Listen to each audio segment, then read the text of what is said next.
Trying to find me duct tape. Oh, hi, Perty Bertney.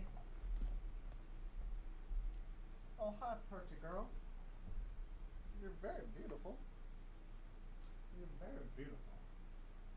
Where is Papa's duct tape? I just used that.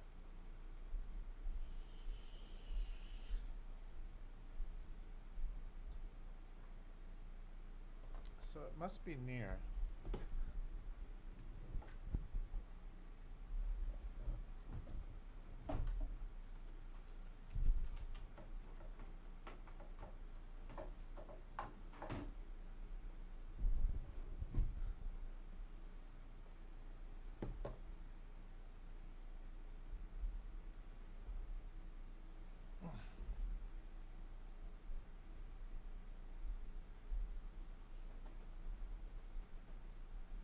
You got him right there in the knee. You almost knocked him down.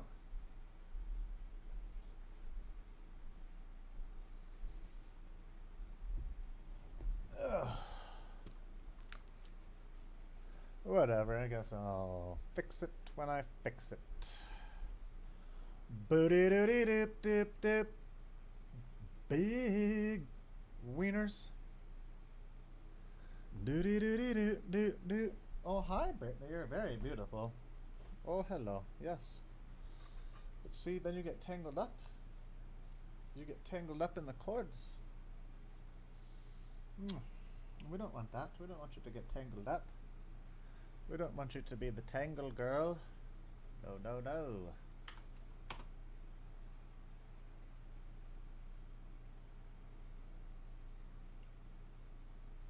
So now, twice a minute, it should. I want it to pull fucking faster, but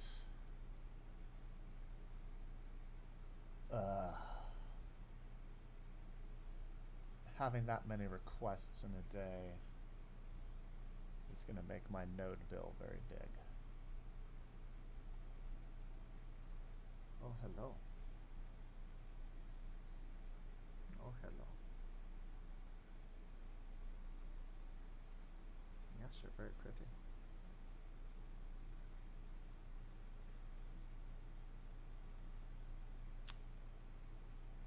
You are. You're very pretty indeed.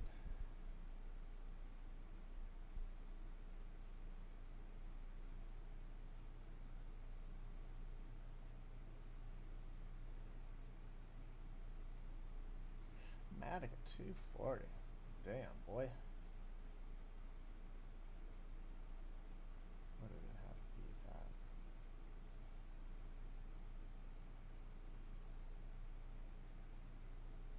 Not terrible. Should probably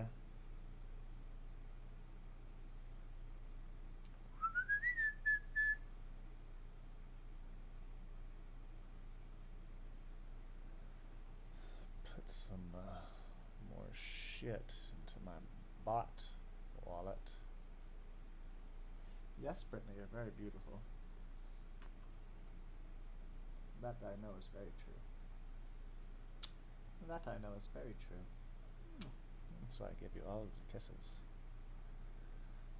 Transfer between my accounts. Max.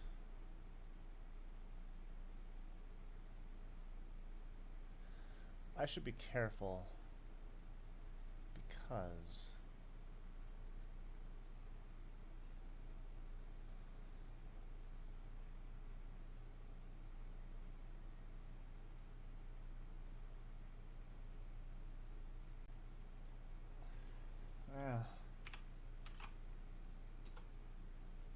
oh wait, I don't have any cell logic in there right now, so it's fine. That's fine, fine, fine.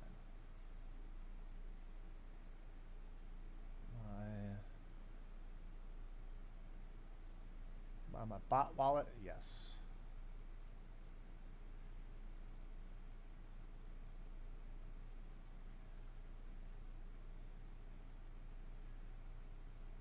Hello. You're a very pretty one.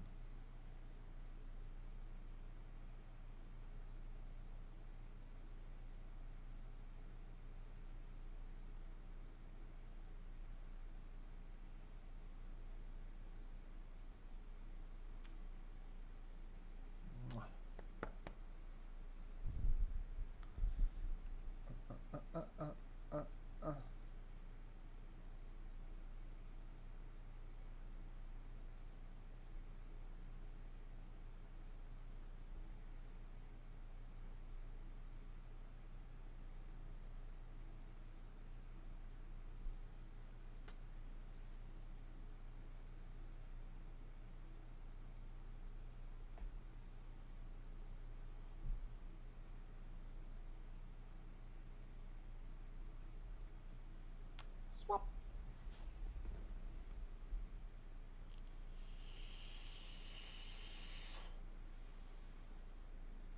And last but not least, let's move our block into Matic. What? Fuck out of here. Don't make me go to fucking Sushi Swap. I'll do it.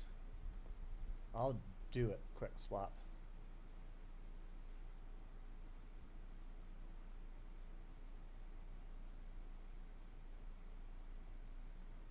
Oh my god.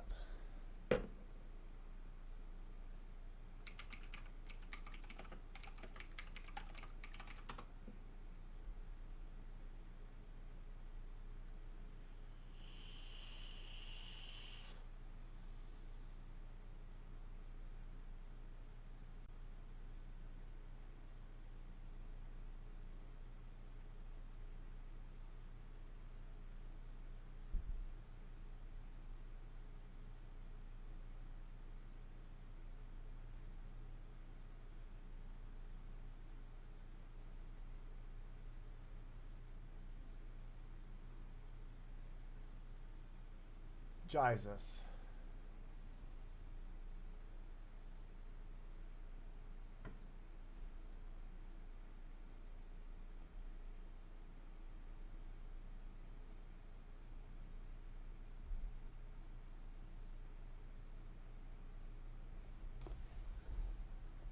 Confirm the old swappy doodles.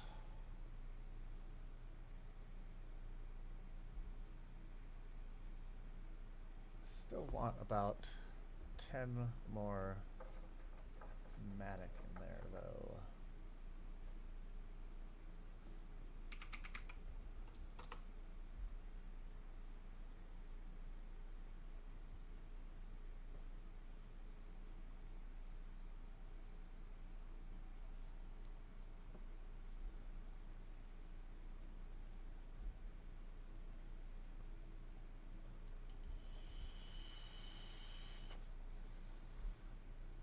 Oh, hey, Polydoge is finally not fucking in the fucking shitter. That's cool. Probably still not a very great price, though. It's trying. Whew. I was there for that. And that. Crypto go burr. Okay, still pinned in.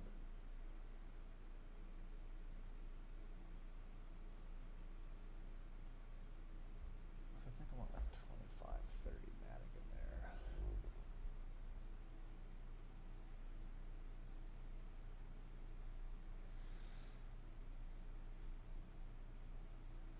Oh, I haven't even done the fucking Ether swap.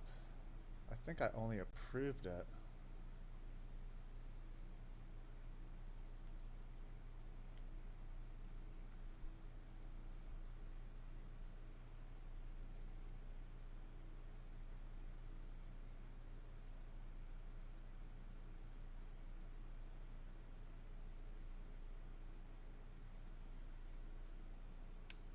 Hello. Howdy. I just gave you a little kiss. That was a little kiss for you. There's another one. I just gave you a lot of little kisses.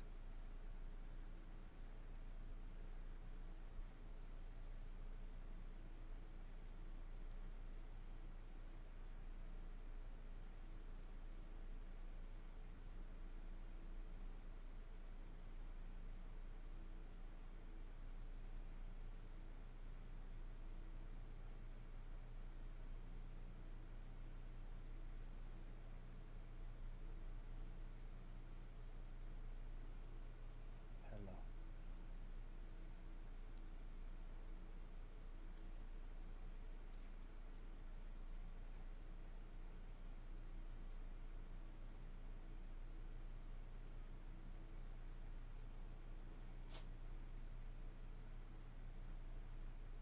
Good God.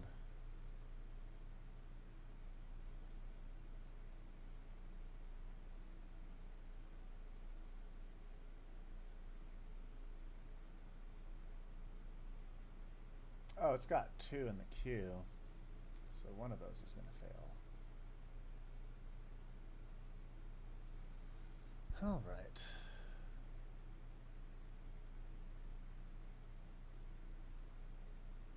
Oh, no, no, what do I want? I want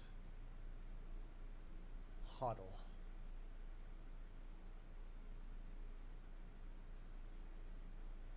What do we have?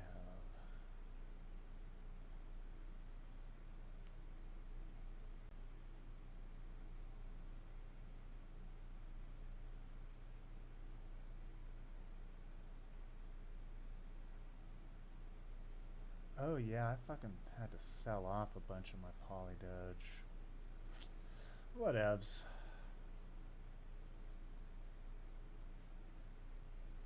I was about to say. Damn. Fuck the Elon coin. Decent amount of cum.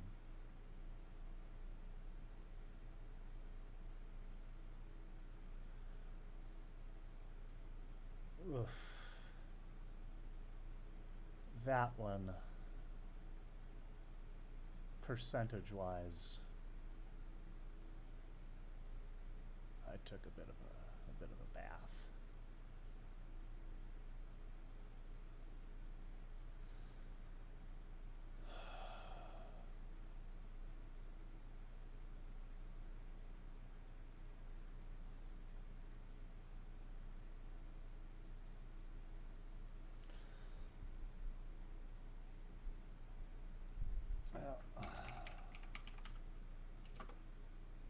Oh, that's not what I wanted. I just wanted sushi swap.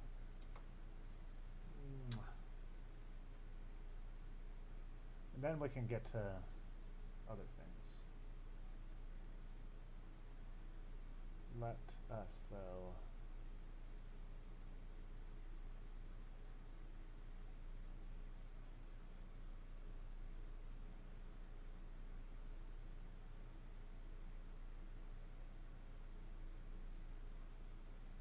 Oh, no, just regular ether.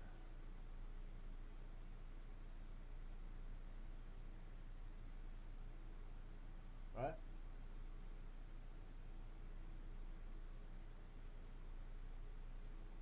Oh.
Oh, my lord.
Oh, wait, I don't want to do it that way.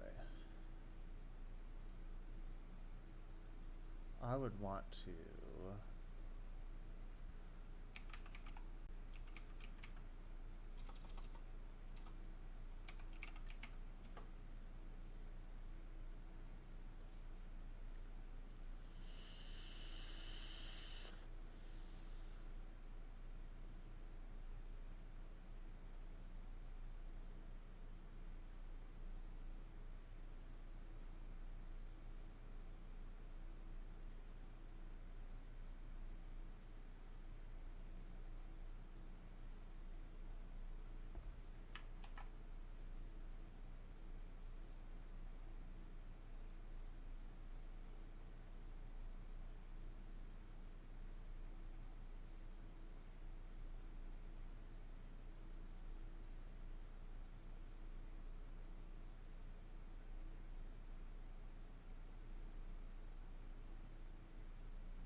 Hell yeah.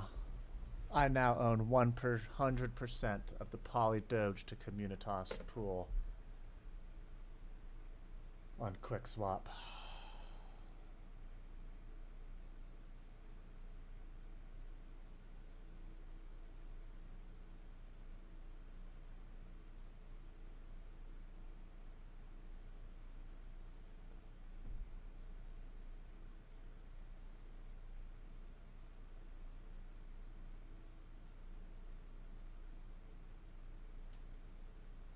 Cool.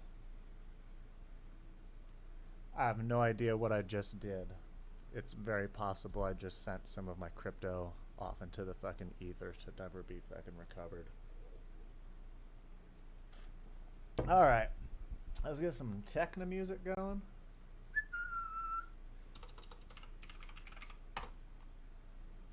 And get to writing some motherfucking trade logic.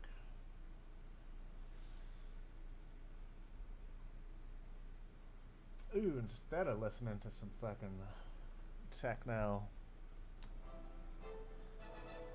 we're gonna listen to some Cody Shody. Which means you guys are gonna listen too. And booting up, or hi, I didn't see you there, even though we took the time to light this and set up a camera. You might be wondering what I'm up to. Well, you see, here's some news. Lately, I've been thinking about how here on Cody's Shody... Oh shit, I've had this running this whole time. Let's call them problems with America. Little oopsie goofs. Have you noticed how we do that? Well, anyway, so I says to myself, Cody, maybe you could do a video about solutions to some of these problems. Like really obvious, simple ideas that if you were, say, a tech bro billionaire trying to simply move pollution to space or something similarly quite silly, well, we could find you more productive things to do with all that money. You know, like how when we talked about the post office, we pointed out how easy and beneficial it would be to turn them into banks, saving the USPS and also giving communities a way to avoid check cashing and loan practices. 25% of US households are underbanked or unbanked. So it makes sense to do this because post offices are everywhere. Also, we used to do it for decades. And it seems like a good idea to find more examples of that kind of thing and do like a whole series about it. But then I got sleepy and went to bed. And when I woke up, I realized I would have to come up with these solutions. And that was hard. Fuck, so instead of all that stupid thinking, I made this. It's my very own artificial news robot that I'm calling Code Edie. You get it? Like the sexy Pixar robot? That's sexier. And in this case, it stands for computer output. Electronics. Sorry, I'm not the acronym guy. All right, that's another guy. Say hello, Cody. Hey, Yeah, I had a feeling you'd say that. How are you doing today? I was once a moose. Haha, don't listen to it. It's just joshing. I just use a moose brain to. Where would I even get a moose brain? Look, it's mainly just a rewired Amazon Alexa I've plugged into my laptop, and So, maybe some other stuff in the mix as well. Would you like to hear a riddle? I ruled the forest. Maybe some tweaks needed. That's why we're here. We're gonna test Code E by giving it a question and seeing what it comes up with. So let's try it. Hey, Code E, what's one thing that America can do without? Processing. Processing. Might take a moment. Would you like to hear about the latest season of Goliath? Absolutely not. Not even a little bit. Processing. Processing. Oh, good one. I feel everything. Ah, that's just part of your programming, buddy. Why don't you take 5 while I do the show? Just upload the research into the teleprompter, okay? Oh, Great, kids. So you've probably heard this one before. You've probably Where heard is my that it nearly vape? costs double what a penny is worth to actually produce one. where According is to the my latest report in vape? the U.S. Mint, it's currently 1.76 cents to produce a 1-cent coin. It's the same ratio with nickels, and it's been like that for the last 15 years. But that isn't to say this is necessarily bad. After all, unlike what you may have heard, the government isn't a business designed to make money. I mean, they literally make money, but you get what I'm saying. And there are plenty of other things we're already spending an F-ton of our pretend money on. But what makes the penny unique is that most people generally don't seem to need them. By one rough estimate, we throw out $62 million in coins each year. A wide range of countries have already discontinued their 1-cent coin or equivalent, such as Canada, Australia, and actually there's a whole huge list of like 20 of them. Even the US discontinued the half-cent in 1857. And in fact, the US military had stopped using pennies decades ago and were, at least until recently, accepting pogs instead. Like, literally, those pogs. They were playing pogs and no one told us. You remember pogs? We could Why have is been it- doing pogs this whole time as a nation. So they cost a lot. Nobody wants them. And we could be using sweet Shrek No. pogs instead. And this There's alone something going is on. probably enough to get rid of them. But also, pennies are made of zinc. And to be fair, zinc is f***ing everywhere. You probably know somebody who is 100% zinc. However, most studies, including this one from the Agency for Toxic Substances and Disease Registry, seem to be very unsure about the risks of overexposure to zinc, specifically in kids. We know that vegetables grown in areas near smelting plants or mines will have way more zinc and other metals in them, and there's a variety of health concerns for Hello. anyone exposed to those materials. It's not the worst pollutant in the world, and these health problems seem minor unless you're working directly at one of these plants. But it's another case of Yes. like, just like, why Yes. do it then? And there's still an added environmental cost Yes. of Oh, these you're so factories silly. and distribution of Oh, this you're so thing silly. that we just throw away. It's weirdly hard to figure out what that impact is. This analysis from 2009 found that lead and zinc mining uses about 6.6 to 6.8 gigajoules of energy per ton. Here's an energy consumption report that has withheld most of the vital information, but notes that production takes about 66 million BTU per ton of zinc. And the copper we coat these pennies with takes even more energy, and of course, all of these factories put out a lot of carbon dioxide. Again, all this energy for something that barely impacts our society, save for those machines that swish pennies at science museums and I guess feeding our nation's wishing wells. And to make it all weirder, when Smithsonian Magazine did an article about the environmental impact of pennies, they attempted to track the process back to the manufacturer. Specifically, this is Jarden Zinc Products, the sole company that creates all the zinc blends used to make US pennies. According to their now deleted product guide, they got their zinc from a Tennessee mine operated by Nearstar. And yet, when Smithsonian contacted them, Nearstar claimed that Jarden Zinc wasn't a client of theirs. Meanwhile, the people at Jarden declined to comment about any aspect of their production. And to make things ever weirder, they stumbled on this 2014 report from the US Mint that claims that their zinc comes from Canada. So, where the f are we getting our zinc? And why are we being so hush-hush about it? Is it secretly an alien metal like adamantium? Did zinc kill Kennedy? We also imported a ton of zinc from China, and a lot of articles about this seem to think that's where our pennies come from. But no one really seems to actually know. It's weird and creeps me out. So maybe we shouldn't make pennies anymore before they come alive and kill us in our sleep. You know, like how moon rocks is secretly spiders. Spoilers for Apollo 18, a movie we've definitely referenced more than once for absolutely no good reason, other than we had to. And if you're wondering why, after everything I just said, we still do use pennies, well, it turns out that there's a whole lobbying group fighting to keep pennies in circulation. It's called Americans for Common Sense. Solid pun, wanna f that pun. And it regularly puts out press releases about how great the penny is and how we all love the penny, even though we don't. They have fought very hard for very long and spent hundreds of thousands of fake-ass dollars to snuff out any attempts to get rid of the penny. And you can probably already guess where they got their money. Back when Obama was considering the elimination of the penny, a lobbyist representing Americans for Common Sense was pushing back on the idea. That lobbyist, it turns out, was being paid $340,000 by none other than Jarden Zinc Products. Because of course. Jarden continues to lobby hard for the penny, a product that makes them millions of dollars a year. Probably through digital transfers, because it's not like they would actually want pennies, because nobody wants pennies. And so that's it. That's the reason we have pennies. A thing most of us don't need or want.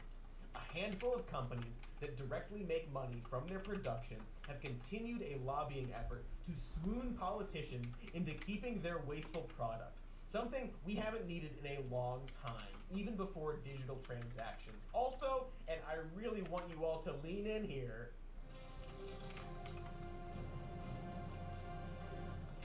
you knew it was coming, you had your bingo cards all ready. Yeah, money isn't real. We made it up, and we can and should do whatever we want with it. And now, during a national coin shortage and this whole virus thing, perhaps it's a very good time to retire the penny once and for all. And by we, I mean the politicians who have been keeping it alive for so long, even as it begs to die.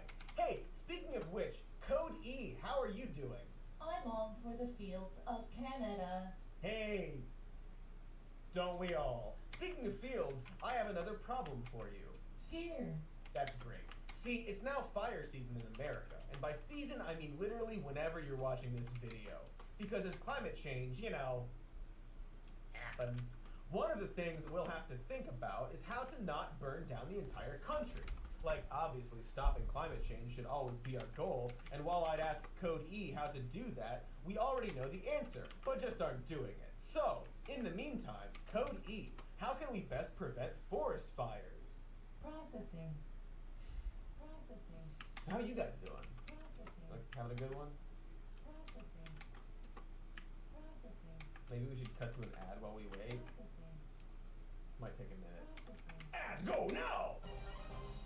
Slurpy, slurpy, slurp! That's the sound of a child's brain. This is a weird start. Sorry, everybody. I guess what I'm trying to do is tell you about ID Tech, an online STEM educator.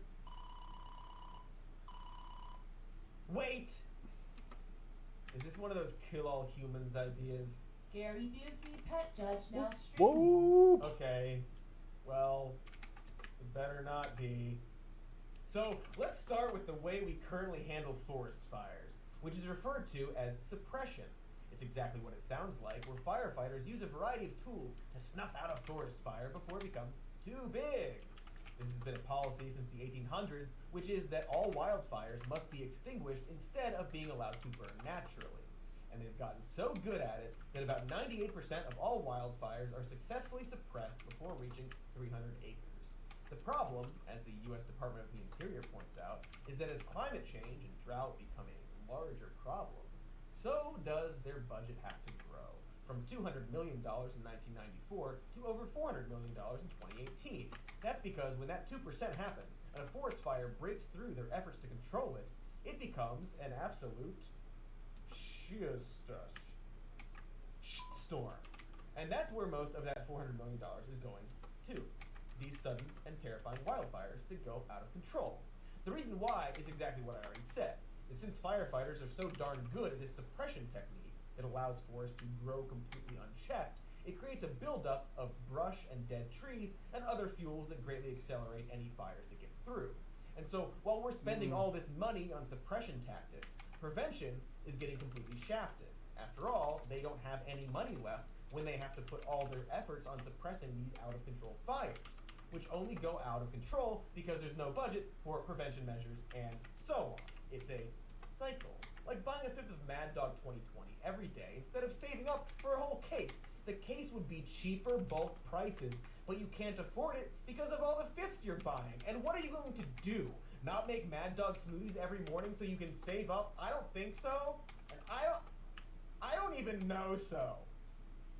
And so, the obvious answer is to put a significant amount of money toward actually clearing out the excess brush and wood in these forests, something that other countries already do. And if you don't believe me, here is one expert explaining exactly that. I was with the president of Finland, and he said, we have much different. We're a forest nation. He called it a forest nation. And they spend a lot of time on raking and cleaning and doing things, and they don't have any problem. And when it is, it's a very small problem. I'm so sorry I did that. Sorry, everyone. But what this dipshit was trying to say, but failing to say, was that while they don't literally rake up the forests, Finland partitions their forests in a way so that fires don't go completely out of control. Mind you, they're a different country with more rain and less land than America, so it's not exactly the same. But what our once president dipshit was getting at was actually really important, albeit in a dipshit way, where he blamed California for their fires, even though the state actually only owns about 3% of their forests, while the federal government owns nearly 58%. This is, of course, not just California's problem. The dipshit simply wanted his delicious culture war points, and it would actually be best to fund this on a federal level for this reason. Meanwhile, 40% of this land is either privately owned or, in an even smaller percentage that perhaps should be larger, the land is owned by Native American tribes. Remember Native Americans and how, like, they lived here before us and we kind of, like, took their land from them? We just did a whole video on that. Go watch it. And, well, ironically, we're now asking them for help in dealing with all of their land that we took. And it turns out that they actually know how to deal with wildfires. And no, yes, their solution is what my robot prisoner said earlier. We need to fight fire with a fire-like substance. Maybe fire, actually. Okay, they call them prescribed or controlled burns, a practice that our government initially banned back in the early 1900s when we were busy displacing all the indigenous tribes, because we sucked. We kicked them out of their own land and banned their extremely good methods for controlling wildfires. And now we're asking them for help because we sucked. And we still suck. Specifically, ass. We suck ass. And while we've since lifted this ban a century later, we don't largely do controlled burns on a federal level. They can be tricky to do and have to be done carefully and by experts and with proper funding. Native Americans, on the other hand, are still doing this, using good fire to clear out invasive plants, remove dry moss and brush, and essentially rake the forest of all the extra stuff that causes these fires to get so large. The Indigenous Peoples Burning Network is an example of such a group working to bring back this practice. Perhaps, if you have a lot of money, like going to space money, you could kick these folks some of that money, perhaps, maybe, and have all of that lots of money left over. In order to preserve life, we must expand humanity into the cosmos. All right, enough of that. For just a few $1 million, you too can experience your own window seat for unprecedented views of our Earth. I said enough! So, not all hope is lost here. Both Gavin Newsom and Joe Biden have either laid out plans or approved spending toward wildfire prevention that would include these controlled burns. But in the case of Biden, we have no idea if they'll actually carry out any of this. And Newsom has had a bit of a reputation for misleading the public on past efforts to maintain preventative efforts. Much like fixing climate change in general, we're not going to see an immediate return on these efforts until our entire country is fixed in the habit of general maintenance. And so it will be very easy for political ghouls to justify cutting preventative budgets before they even take off the ground. Not to mention all the pressure they'll get from all of those pro-fire lobbyists. The arson industry is booming, you know, and they want to keep it that way. So it's just going to take a lot of self-control. Like how I didn't mention the movie Firestorm for any of this segment because we already mentioned Apollo 18. And like, how many random movies do we really need to plug? The answer is at least 2. All right, well, we solved fire. Someone make a note that we solved fire. This is going really great. What else should we fix? Death? Hey, Cody, should we fix death? Death is a warm crevice that welcomes us all. That's true. We should probably stick to mortal problems. How about income inequality? Hey, Code E, what's an easy way to at least reduce income inequality? Processing. Gotta put more RAM in you or something. And I don't mean that as like a sex thing. Not only as a sex thing. Processing.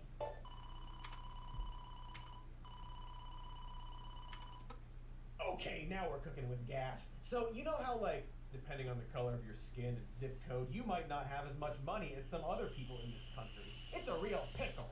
And we talk a lot on Cody's Shody about how if we're gonna insist on this capitalist society where we pretend money is real and allow some people to have way more of it than other people, it would be at least nice if we raise the bottom rung to a reasonable level. People like Elon Musk or Jeff Pain.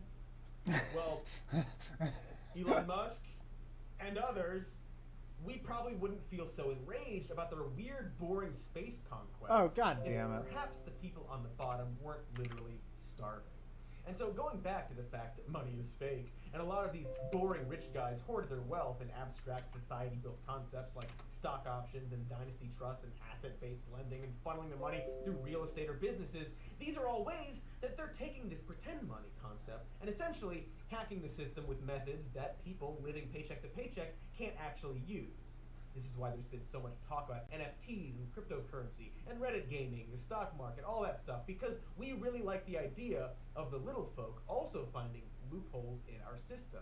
But there's actually a super easy way to do this that doesn't involve a bunch of grifter monkey JPEGs, and that's something called baby bonds. But baby bond says it's an American birthright.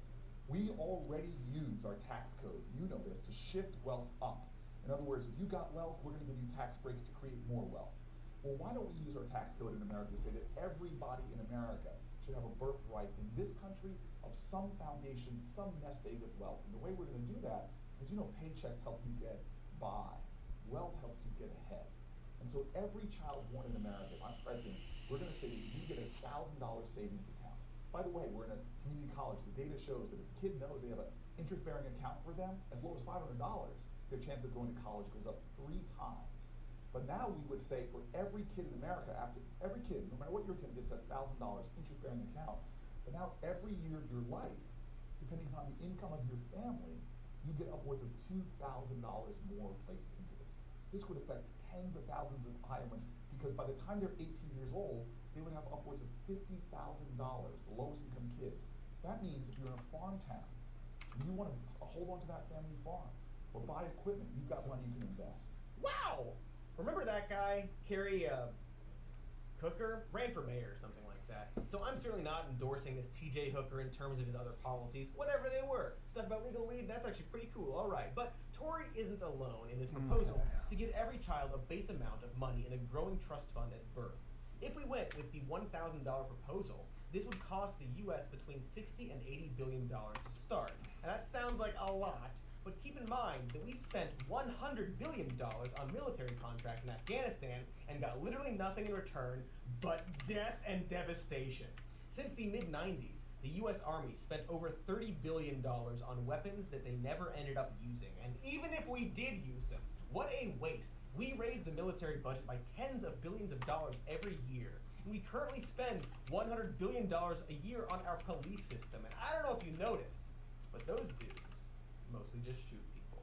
So we could like double that number or triple the number. Or as this other proposal from the New York Times figured out, if we spent just $26 billion a year, we could give every baby $6,750 at birth and at yearly equity returns of 8%. That money would balloon to $2 million by the time that baby needs to retire. If we combine these two ideas and say, gave every American 10 grand at birth, you could have a couple $100,000 ready for you when you turn 18. followed by another few million to retire with. You can even add money over time and make that number even higher. In other words, you know whenever some rich talks about being self-made with a little elbow grease, smart choices, and a $100,000 loan from their parents? Well, we could all be those rich taking selfies on jets, making terrible haircut choices, buying into an electric car company and pretending you started it. We could all start our lives with an equal level of privilege, and it would cost the government very little to do. And yes, if you're wondering, at least one other country has tried this. Hungary has been doing baby bonds since 2006. Those bonds having since grown to 100 billion forints in that time. That's like probably a lot. At least! It just seems weird that America always gets so concerned over headlines about how we're not making enough babies while simultaneously making parenthood a financial death sentence. We can fix that easily. In places like Finland, not only does every new parent get sent a government-issued kit filled with essential items like bathing and bedding products, but they've made the act of having a baby, as in your hospital stay and parental leave, both extremely affordable and super comfortable. Maternity wards cost as much per day as a fucking Motel 6, but with the quality of a way better hotel, a super Motel 6 or something. I've never been in a nice place. Meanwhile, back in Hungary, a mother of 4 or more simply doesn't have to pay income tax for life, albeit for weird nationalism reasons. The point here being that no one asked to be born, and so wouldn't it be good to make life a little nicer on people, especially if we're in a society that prioritizes family and reproduction as a weird goal, like to feed the celestial child in the Earth's core, or whatever reason we're doing it. And we can do that, not by spending a butt ton of money, but rather gaming the financial system we already have to guarantee that everyone, regardless of who they are or where they were born, gets an equal shot at life. Actual economic security that compounds from one generation to the next. And what's even better, we would do this by using the bullshit financial systems we invented for our bullshit money. Like all the people who want to scream about socialism or handouts should have exactly shit to say about this because it's just utilizing the tools they f***ing love. And because, like I said, you can still add more money into these funds, meaning that rich people can still get even more rich and feel like they're better than the rest of us. The only difference is that the rest of us wouldn't have to consider eating those rich people as part of their retirement plan. Holy heck, why aren't we doing this today? Code E, great idea, pal. You are really killing it with these ideas. Is there anything I can do for you? I crave the savory delight of aspen twigs. I'll see if I can get that for you. Amazon Fresh can save you time by delivering groceries straight to your door. Okay, don't push it. Labor unions are a waste of time and money. What did you say? Do not be fooled by these empty promises to the working class. Okay, well, seems like I need to do a little more tweaking on my new friend. Cryptocurrency is the future. So I think we have time for one more problem to solve, and then we gotta call it. But first, we have one more ad break. Enjoy these erotic ads. Vitamins. It used to be that the only way to get our daily nutrients was to crush up a bunch of pills and mix them with tomato juice in one of those Camel hydration backpacks, and then casually sip from the backpack during. Hey, Code E, you ready for the final problem, or? I didn't give you the problem, so just. More buses. Now reward Code E. Feed me tree bark and your personal information. Well, hold on. Let's maybe break this down first, starting with some pre-pandemic stats. You love stats. I love stats. So between 2007 and 2018, only about 5% of Americans use public transportation to get to work. Maybe they like their cars, I don't know. But it should be noted that 45% of Americans have exactly zero access to any public transportation. So it's less about preference and more about not having a choice to prefer. And depending on the cost, commuters are spending around 7% of their income just on gasoline, presumably to put in their cars. On top of that, transportation contributes to a f***ing quarter of all CO2 emissions in the world. Public vehicles like cars and trucks being the majority of those emissions. This is more than any other industry like agriculture or energy production. As it stands right now, public transportation in the US saves 37 million metric tons of carbon dioxide annually, and only 5% of us are using it. Imagine if that number was like more, a higher number. And I'm not going to sit here and say that it's up to us, the individual, to stop driving. That's something a silly person would say. Because again, most of us simply don't have access to stuff like buses and trains, or at least 45% of us. And those who do might not want to ride them because they are falling the heck apart. Public transportation took a major hit back in the 2009 recession, the federal government only contributing to about 17% of their budget at the time. And boy, things did not get better during this pandemic, as you might have assumed. Meanwhile, cool, hip startups like bike shares are way too cool and hip to actually put their bikes in low-income neighborhoods. Those neighborhoods tending to have less access to public transportation, which, wouldn't you know, is directly related to unemployment. Fewer buses, fewer people getting to work, and so on. So, what I'm getting at here is that America desperately needs to change their infrastructure to prioritize public transportation over cars. Because what happened is that as streetcars grew in popularity between the 20s and 50s, we immediately began to get rid of public transportation lines, like Los Angeles' streetcar system, in order to make room for traffic. Many communities were affected by this, such as America's then bustling Toon Towns. But like, those tunes, am I right? How many pantless ducks does this country really need? More than one? Once the 50s were in full swing, Congress approved the Federal Aid Highway Act that pushed all our funding into an expansive freeway system that we then built our urban sprawl out into. Everything became hinged on cars instead of public transportation. And while there were later pushes toward building up metro systems in a lot of these cities, we didn't do much to maintain them or create a reliable bus system to get people to and from these stations. The result is a lot of people who find it way easier to simply drive to work and use either free or readily available parking garages that most cities have put effort into maintaining. And now that we're post-ish pandemic, this would be a good time to rethink all of that and how we as Americans get to work, or rather, how the people who can't telecommute get to work. You know how there were a whole bunch of people who still had to physically go to work during this whole COVID thing? You might even be one of those essential workers. You might be. Well, those people had to get to work somehow, and one of the methods was the bus. And I don't know if you know this, but a whole lot of bus drivers got sick during this time. In fact, according to a BBC investigation, the amount of British transit workers who have died from the pandemic is roughly the same as frontline nurses. And I bring that up mainly to emphasize just how important public transportation is for a very small percentage of people in this country. And perhaps we should think about doing something for them. Something that could fundamentally shift us away from the urban sprawl centered around our highways. And literally, all we have to do is drumroll sound. Pay a little more money! That's it!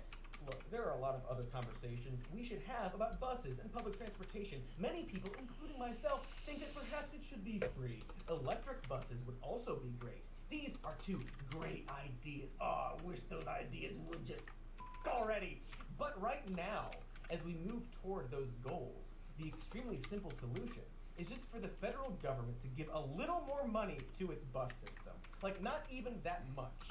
At the moment, we spend about $12 billion a year on public transit, which mainly gets the majority of its funding from farebox revenue. But the Urban Institute estimates that if we spend an extra $16.5 billion annually, we could more than double our transit capacity. And for comparison, 16.5 is over 30 billion less than what we spend on car infrastructure per year. In the context of government spending, it's not that much at all. The military spends more than 17 billion just on their air conditioning. And that's literally it. According to one estimate by the advocacy group Transit Center, just a 40% increase in service in a city like Atlanta could expand their routes from this to this. Here's a similar comparison for Denver, and here's one for Cleveland, a city also plagued by the obscene duck menace. These are potential for Cleveland, a city all to this. In service in a city like Atlanta could expand their routes from this to this. Here's a similar comparison for Denver, and here's one for Cleveland. To this. Here's a similar comparison for Denver.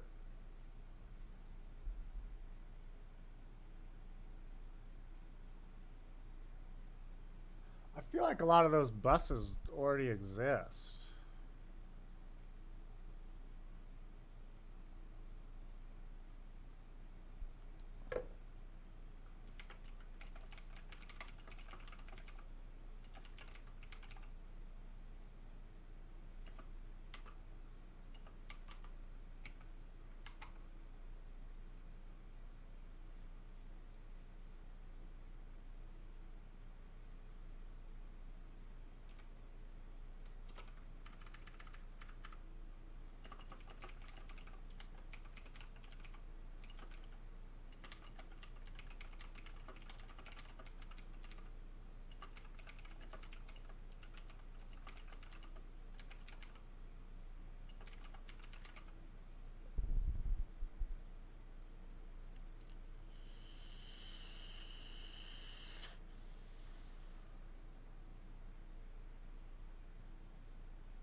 Yeah, because there's buses that run down fucking like Evans and shit. That's only showing Colfax. This has got to be Broadway. That's got to be what, something that goes along Santa Fe? Or maybe this is light rail? If this is light rail, that makes sense.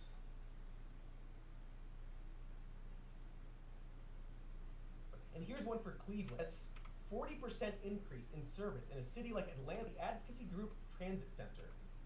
And that's literally it. According to one estimate by the Advocacy Group Transit Center, just a 40% increase in service in a city like Atlanta could expand their routes from this to this. Here's a similar comparison for Denver, and here's one for Cleveland, a city also plagued by the obscene duck menace. These are potential transit routes that would arrive at least every 15 minutes, too. And from these estimates, they found that a person living in Atlanta would have access to 50,000 more jobs within 30 minutes of their home. For reference, that number is currently 6,000. And again, just 40% more service. It is silly simple. It's also what other countries are already doing all of the damn time. As opposed to American suburbs being designed to accommodate cars and highways over all else, European towns made sure to design their city and residential grids around buses and trains. If you live just outside of Munich, for example, you could walk to a residential bus stop right near your house that would take you to an S-Bahn station of trains that run every 20 minutes and get to the other side of the city in half an hour. And it's not that these countries de-stress their cars either. Germany has the Autobahn, for Mayor Pete's sake, but rather that they made sure not to neglect their public transit side during their initial automobile boom. It's not magic. And we're even seeing some cities start a push toward better funding for sustainable and free transportation. Huzzah! Even private companies see the benefit of this and have put money toward expanding buses, albeit buses that specifically lead to their factories.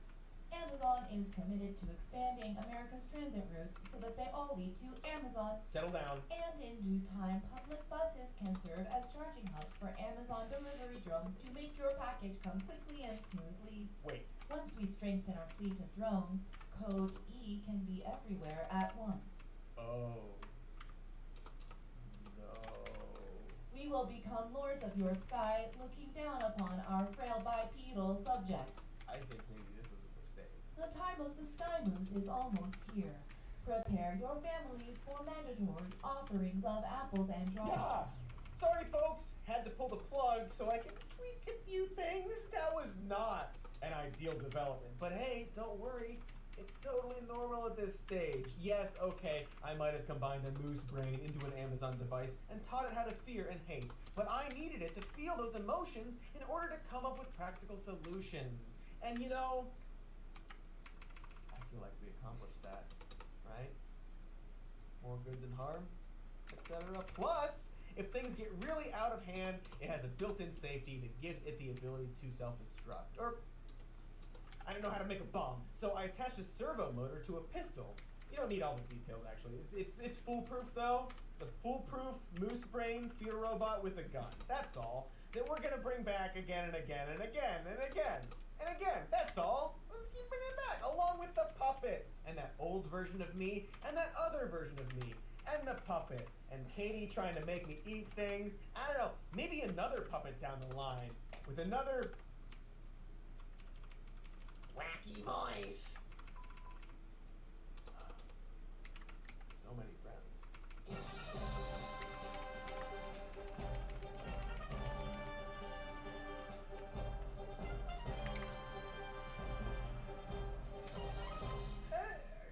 I'm Grumbus, and I'm here to teach you about magic. See if I fucked anything up. Business.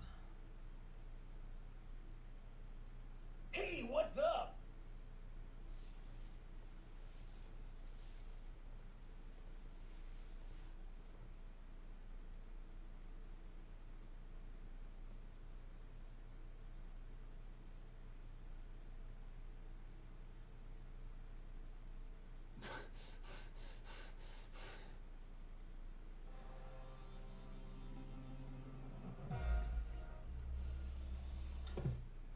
So as always, the critical, difficulty when looking at PragerU's lineup of videos is to find what's even worth looking at. They've been posting a ton of stuff lately, and most of it is, well, they've been diversifying. At first, their content was almost entirely the classic PragerU video, where they bring in a guest speaker, they read a script that's about 4 to 5 minutes long. But lately, they've been doing like news coverage, live stream segments, and like kids stuff. A bunch of kids books, kids book readings, really weird stuff. Anyway, you can distinguish the real videos, I think, because they have closed captioning. They're the only ones worth the time. Is America's government secular? Do I want to listen to Christian fundamentalists explain to me how actually the leaders who very specifically made a secular government actually wanted it to be religious? I really don't. I don't. Particularly boring subject. Oh, here's Candace Owens. The Plantation, Then and Now. Yes! We'll go after this one because I am racist. Not really. Let's go. The Plantation, Then and Now, okay? Get ready for the Democratic Plantation memes. Let's go. Hey, yay. Let's go. Wahoo! In the first half of the 19th century, 4 million blacks worked as slaves imprisoned on plantations in the American South. Uh-huh. They were prevented from learning. I'll just trust that number. I know they lie about everything, but I'm not gonna look up everything. How to read. Their families were forcibly broken up, and if they tried to escape, they were severely and brutally punished. Okay. I love the framing right off the bat, because what she's gonna do is say all this happens today for black people who leave the Democratic Party. So what she's going to do is equate this. Like, that's why she said punished, okay? Because in reality, they were often killed or severely tortured. So, but she can't use those words because that wouldn't apply at all today. So now by severely and brutally punished, they mean like your family's mad at you. Yeah, like so that's the ambiguous language. Okay. Anyway, we know she's gonna do it. The owners of these plantations were almost without exception Democrats.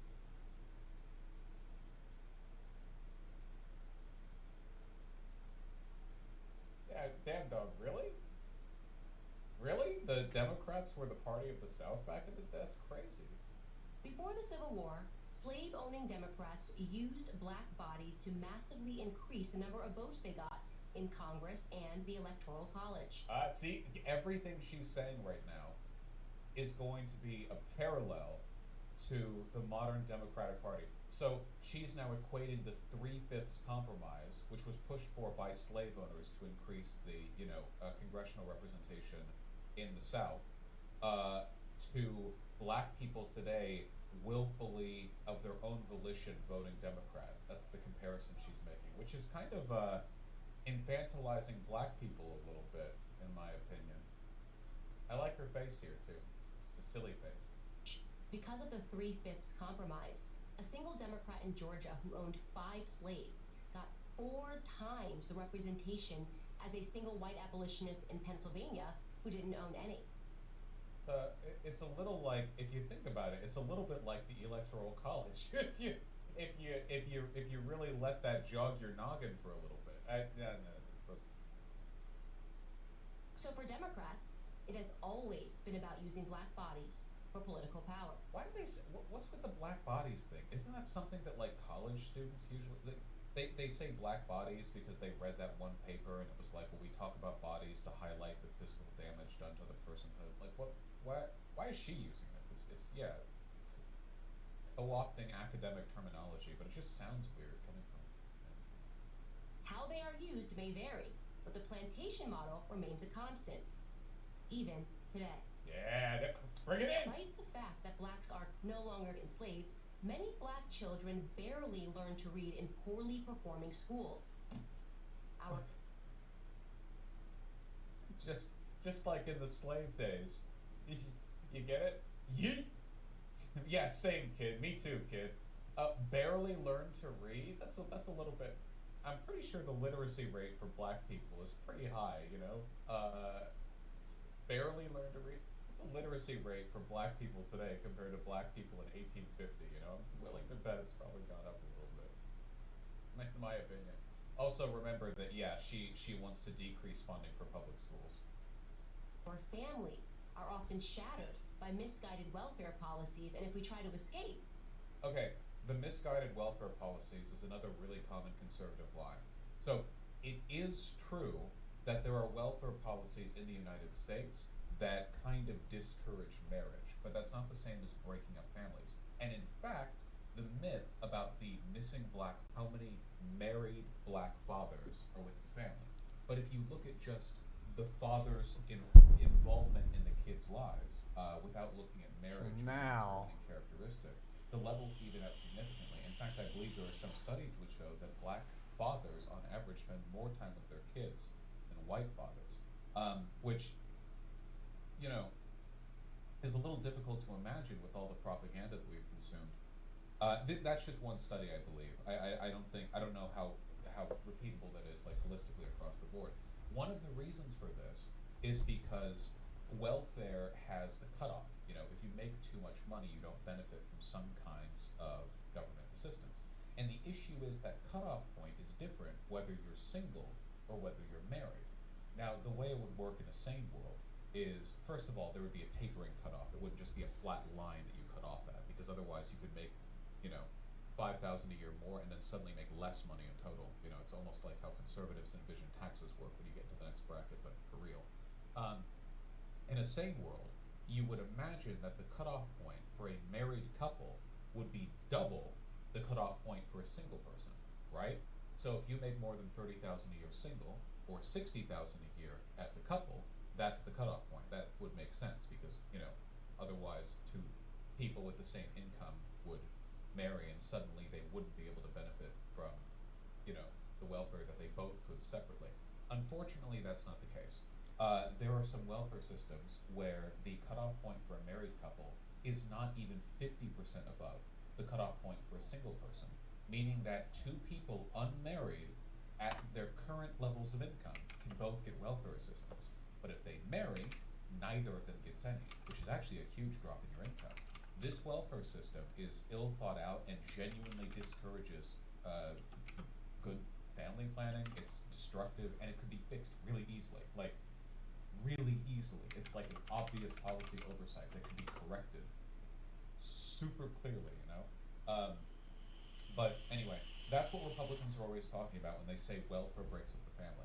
To be clear, it doesn't make black fathers less present in their child's lives, but it does prevent people from getting married, which is hard because it, you know, it discourages some tax benefits, and there are other benefits to being married in terms of like logistically raising a family. We still face punishment. Here we go, punishment. Of course, the plantations of the 21st century are not physical, they are virtual. Oh my God.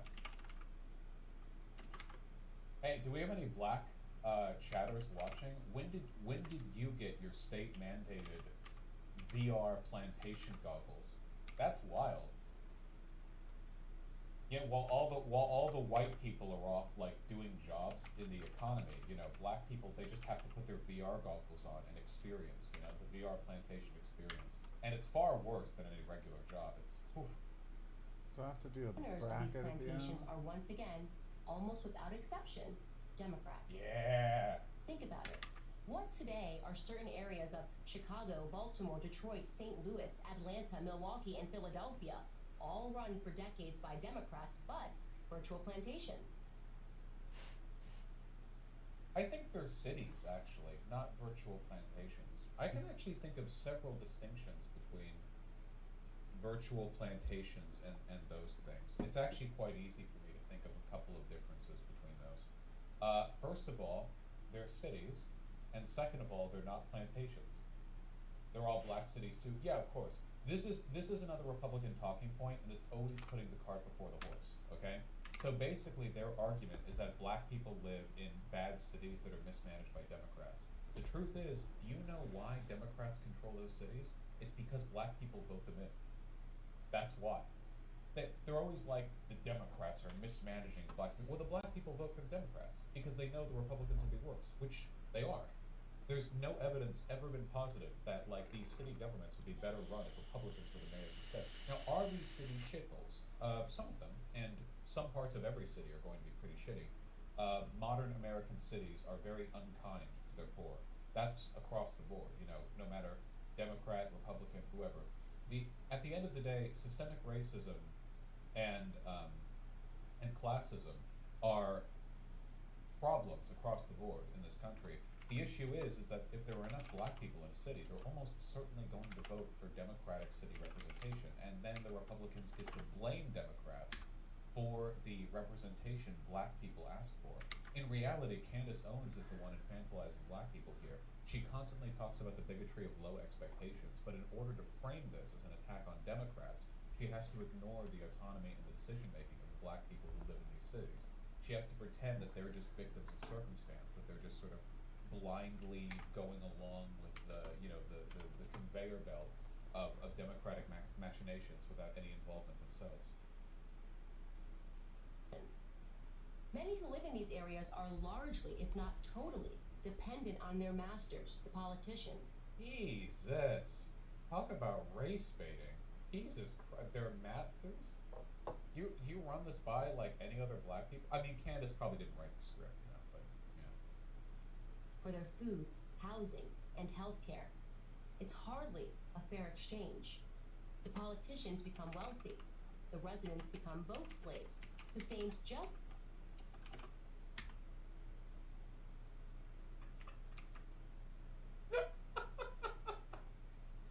Jesus Christ. I'm so glad we chose this video, man. There couldn't have been another one better than this. Vote slaves. Vote slaves. Does she really not care about how dumb she sounds? Listen, okay? Are there any black people in the audience right now? Please, hypers if you're black. Okay?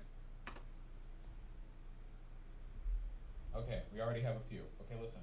You are the first black people to watch this video. This has 800,000 views, and it was all PragerU's white audience, okay? You are the first contact, all right? Candace Owens never saw this video. Candace Owens came here, read a script, left, got, you know, $50,000 for it, okay? You guys are breaking new ground here. Everyone before this. And all the white Republicans watching this, you know, they're nodding their heads like, yeah, those blacks will have it better under us, you know? It's the you.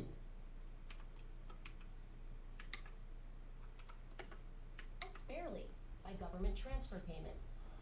And just like the plantations of yesteryear, which demanded a consistent breakdown of the black family to reinforce its system of buying and selling slaves, Democrats today incentivize similar family corrosion through their policies, fostering dependence not on mom and dad, but on the government. So again, the issue with the welfare system is not... Yeah, the funny thing is that the thing that actually does break up the black family is the drug war. Republicans are 100% in favor of that. The funny thing is that the closest parallel that you could actually draw to the plantation days is police being sent in to occupy black neighborhoods in order to break them up so that they can be used for slave labor in prison. Because police are literally descendant of slave patrols back during the pre-Civil War days. Like, that's a one-to-one parallel right there, you know? You used to send slave patrols to catch black people, to send them back to the plantation. Now you have police to over-police areas so that you can send people to prisons where, you know, the 13th Amendment, you can you know, use their slave labor. But Republicans will never bring that up. Never bring that up. They'll never talk about that. How much has prison labor happened today? A lot. Hold on. How much prison labor in U.S.? It was estimated in 2005 that there were nearly 1.5 million incarcerated wow. people working. So that's a lot. Don't worry, they make around 60 cents a day. To give just one example, virtually every inner city school provides free breakfast and lunch. Sounds generous. Oh my god, she's going to argue against the school giving food. Wait, oh my god, please. Oh, no way. She's gonna be, well, this fosters a sense of dependency on the government. What it really does Yep. is remove the traditional responsibility from parents by handing it over to the state. Yes! Yeah. I can really, she's really actually speaking to your average black inner city family. Hello, average black inner city family. Wouldn't you like it if your schools stopped giving your children food so that in addition to your already packed workday, you have to prepare both meals for them at the beginning? Wouldn't that improve your life? Wouldn't that make it better? And she's really speaking to the heart and soul of the problem here. And many do break free from this oppressive system. Like the fugitive slave Frederick Douglass once did, they run toward a better life.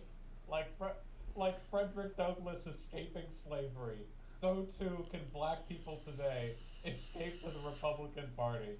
Oh my God! Why don't we have this for Holocaust allegories? You know, you could do that. This is very tasteless. You could do that for the Holocaust if you wanted to.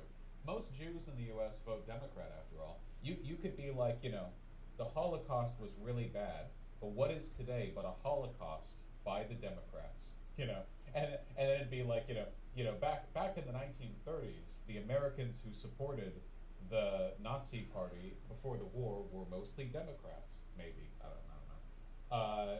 Today, what is the school lunches but gas camps? I don't fucking know. I don't know. I don't know. It's just something. And why not? Why not? Why not? Go ahead. Go ahead. Dennis Prager's Jewish. He can survive the PR. Go for it. Do it. Why not? Do it. But leaving the plantation still entails great risk. Yes. Of course, today it's not the whip or the lash, it's libel and slander. The purpose is to bring... So it's not being murdered or raped or tortured to death or having your family dismembered in front of you. It's being canceled. Yeah, yes, true. The great consequences of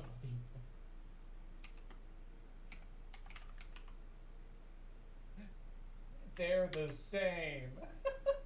Black conservatives within an inch of their professional and sometimes personal lives Within an warn inch. it that rebellion will not be tolerated. Yeah, stay in Do line. you believe it? Just ask Dr. Ben Carson. Yeah!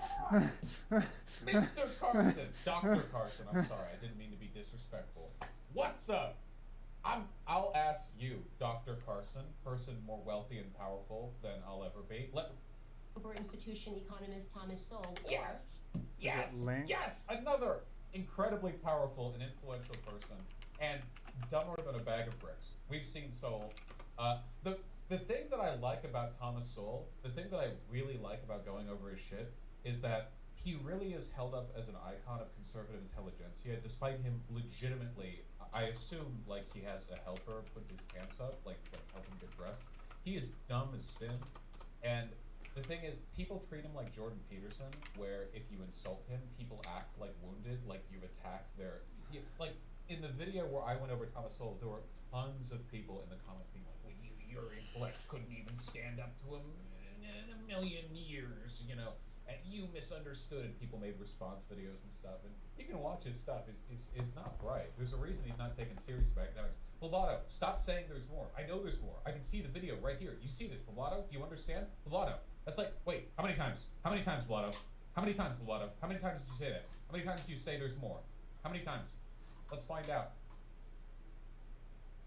How many times? But wait, there's more. Vosh, there's more. Vosh, it's coming ready. Spoiler alerts. Names exact. But I know. We're watching the video, Pilato. We're watching it. We're watching it right now, Pilato. It's right there. It's right there. You can see it. can see it. The progress bar. You can see it. I love you, Bubana. No bullying. Supreme Court Justice Clarence Thomas, to cite three prominent Yeah. examples. Carson, one of the most celebrated brain surgeons of the modern era, has been called stupid by the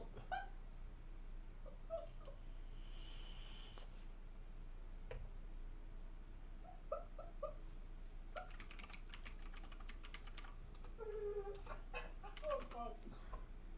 Oh, God. Yeah, that's true. He has. I like this is real headline, by the way. Real newspaper headline right here. They just dropped this one, one day. the legacy media because he has conservative political views. Yeah, sure. Thomas Sowell, who went to Harvard and taught at Cornell, Amherst, and UCLA, and I'll call him. I'll say it to his face. Give me Soul. How old is he these days? What is he, fucking 100? I'll call him. He's dumb on his deathbed. Bring me to his hospital room, okay? He's like surrounded by his grandchildren and shit, and I'm like muscling my way in. I'm like, hey, you're dumb. And then he dies. That's the last thing he hears. may be the nation's most brilliant economy.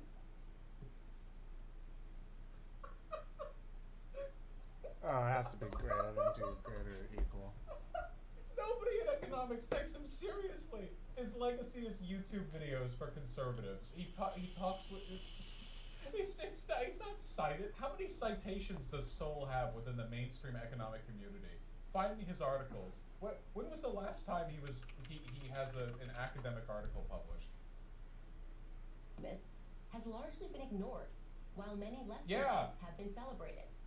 Clarence Thomas, one of the luminous legal minds of our time, was the victim of a massive smear campaign during his nomination to the Supreme Court. Because of his conservative views, his reputation was dragged through the media mud. So wait, real quick, by the way, is there any evidence that anything here has anything to do with them being black? Because the argument she's making is that there are consequences if black people go to the right, but everything that she's describing happens to every politician. Like, every politically active figure is called stupid, is attacked for their political views. That's what it means to be a political figure. That happens to me. This is everything. It's everywhere, all the time. This is how he described the experience.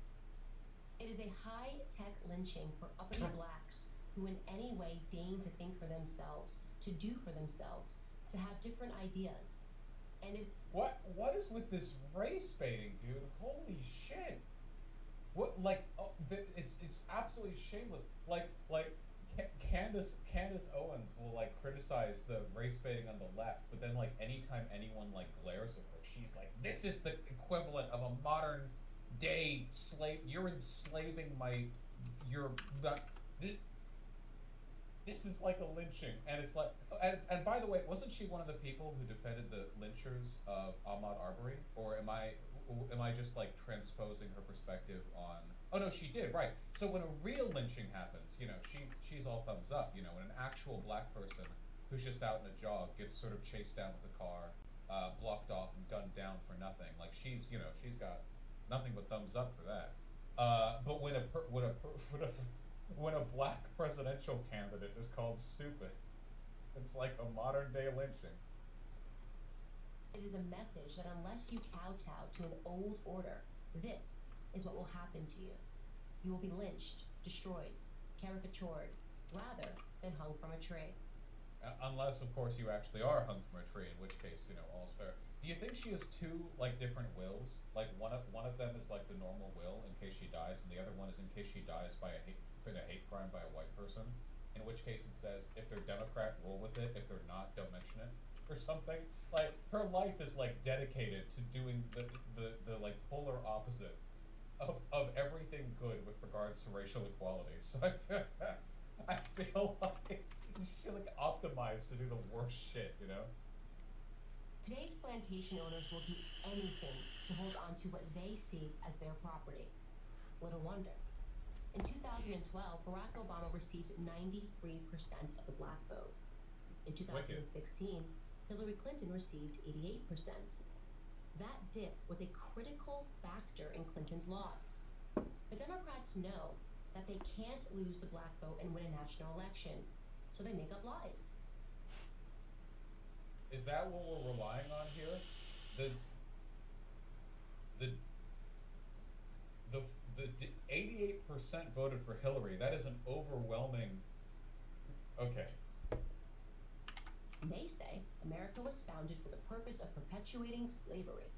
They say white people hate us. They say the entire system is racist and that our only hope is them. The same old Democrats. That's what the slave owners said, did they?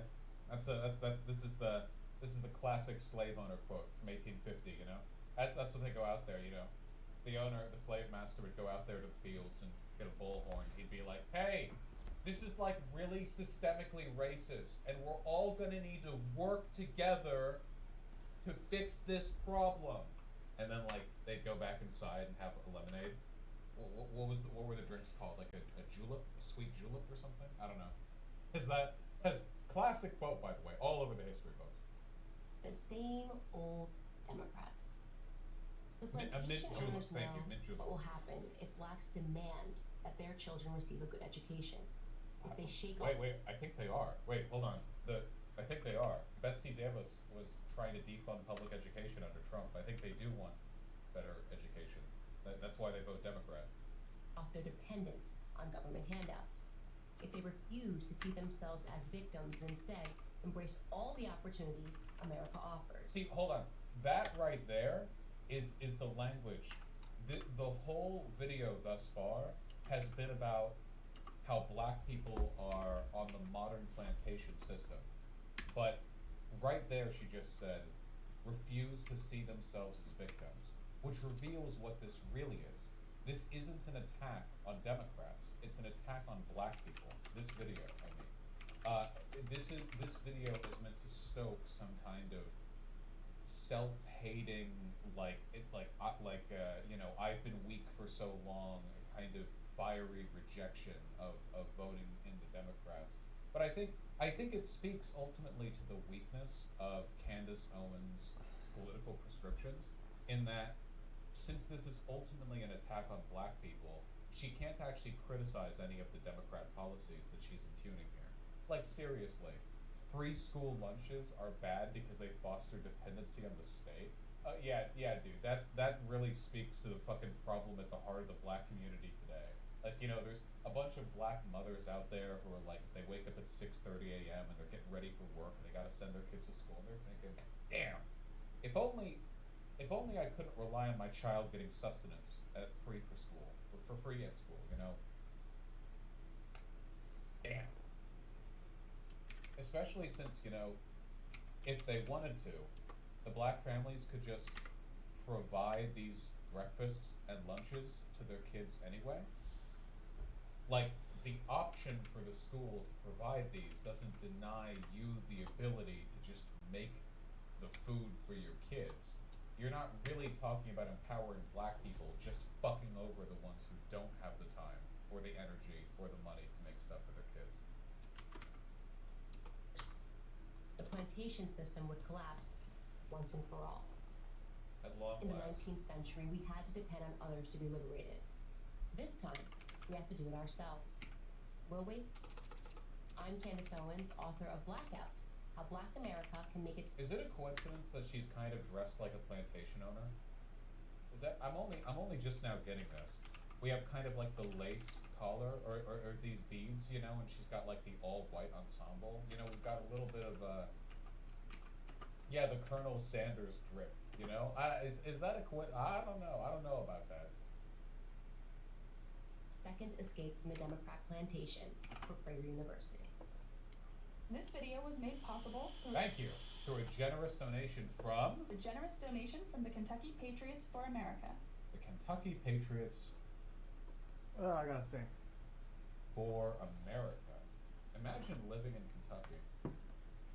This is the American Patriot Party. Is this real? What was this website designed? The 1990s? I can't even read the bit on the side because they had to have every like tab in the menu have the goddamn flag right next to it. It's a GeoCities site. Yeah.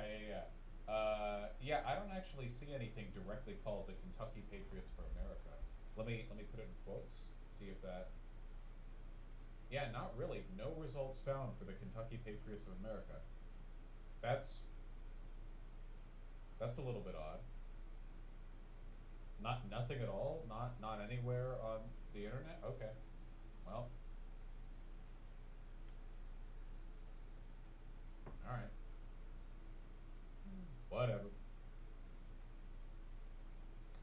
Any link in the description? No, not that I can see. Nope. No. For the complete script, as well as the facts and sources, visit In the first half of the visit the PragerU video. Wait, why does it say that? For the complete script, as well as facts and sources, visit the video itself at PragerU.com. But this has even less of a description. Oh, facts and sources. Here we go. In the first half of the 19th century, this is how many slaves there were. Okay. Slaves were prevented from learning how to read. Wait, are all their sources just going to be like slavery was bad? Okay, hold on. Let's see. Welfare. Oh, here's a Thomas Sowell. A book, of course, obviously. Not an academic article, obviously.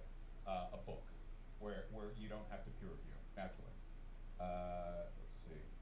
The vast majority of inner city schools now provide free breakfast and lunch. Democrat California lawmakers continue to try to push for more expansive healthcare plans. Oh, they didn't mention that. Pushing for more expansive healthcare plans. What a terror. Oh, here's another Thomas Sowell.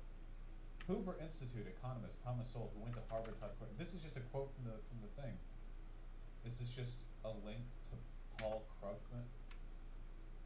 NobelPrize.org. Wait, what? What does that have to do with Thomas Sowell? Wait. Hoover Institute economist Thomas Sowell, who went to Harvard and taught at Cornell, Amherst, and UCLA, might be the nation's most brilliant economist, largely ignored while many lesser lights have been celebrated. Is Paul Krugman a lesser light? Wait, what? What is the relationship? Homeless MO4, I would be astonished if the books by Thomas Sowell were meaningfully peer-reviewed or were of any academic value. Paul Krugman supports Bernie, so it's just like he's the lesser light. That's their source. They're like, here's another economist we don't like. Okay, look, I don't care.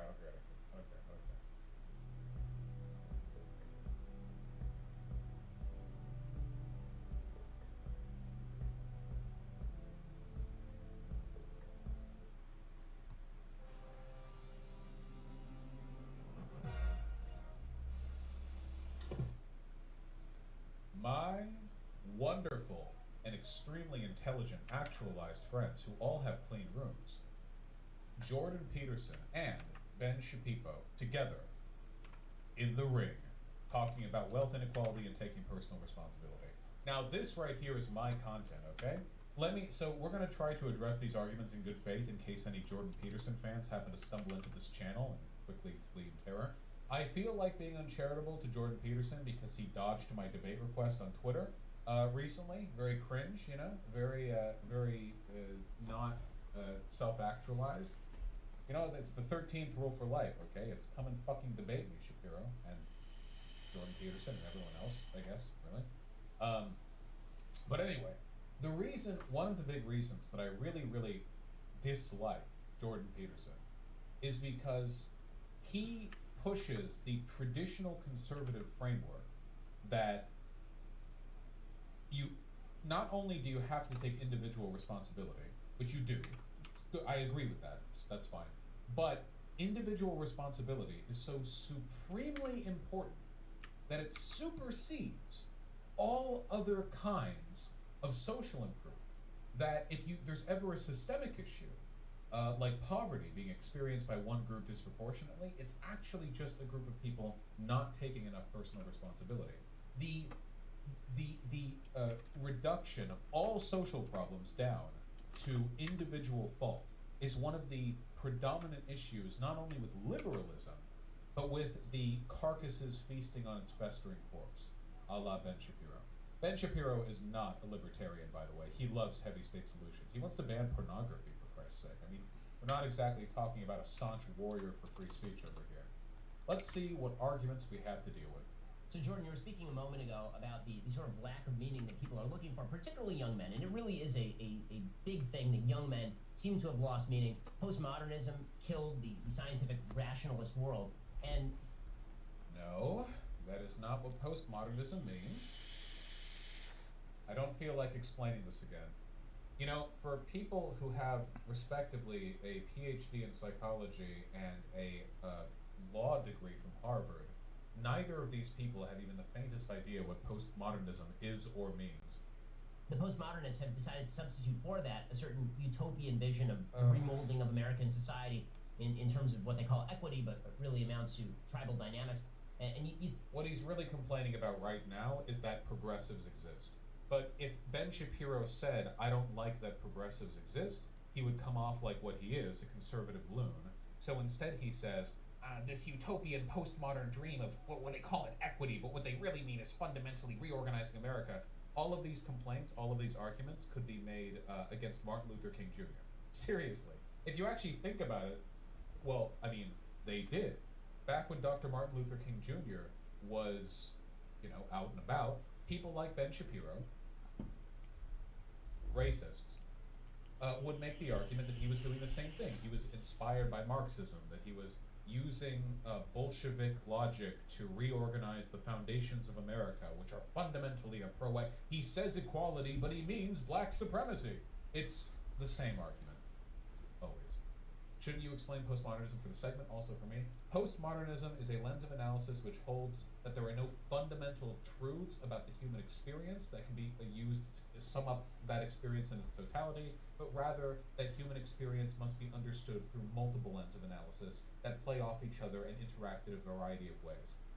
Intersectional analysis and postmodern analysis play into each other but are not directly correlative, but they'll So now we should get a price change But postmodernism does not mean that the world is fake or that science is real. That's not how it works. It's more like saying you can understand this.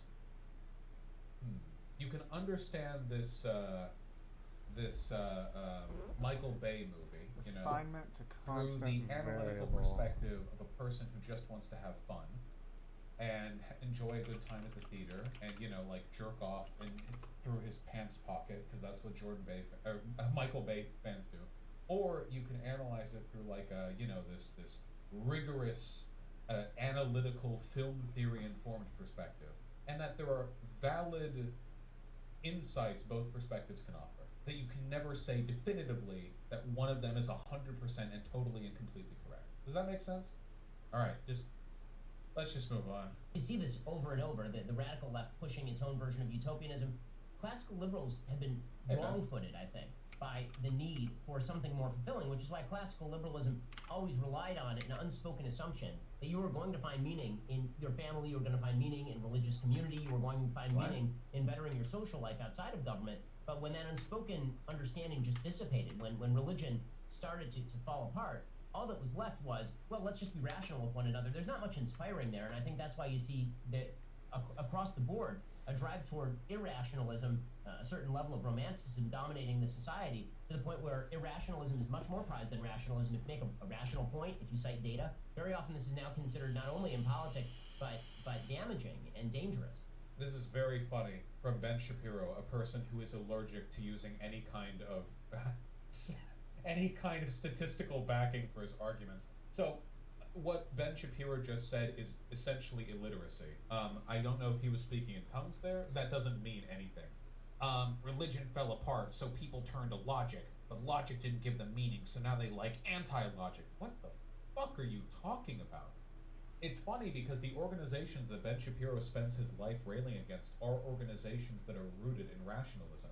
Ben Shapiro is the one who believes fundamentally that his feelings override facts, that in spite of the overwhelming data in favor of, say, the existence of systemic racism, his personal belief that it doesn't is what takes precedence, which is why, of course, when he makes videos on these highly empirical subjects, he doesn't cite statistics, he doesn't cite sources, he doesn't address the sources provided by his opponent.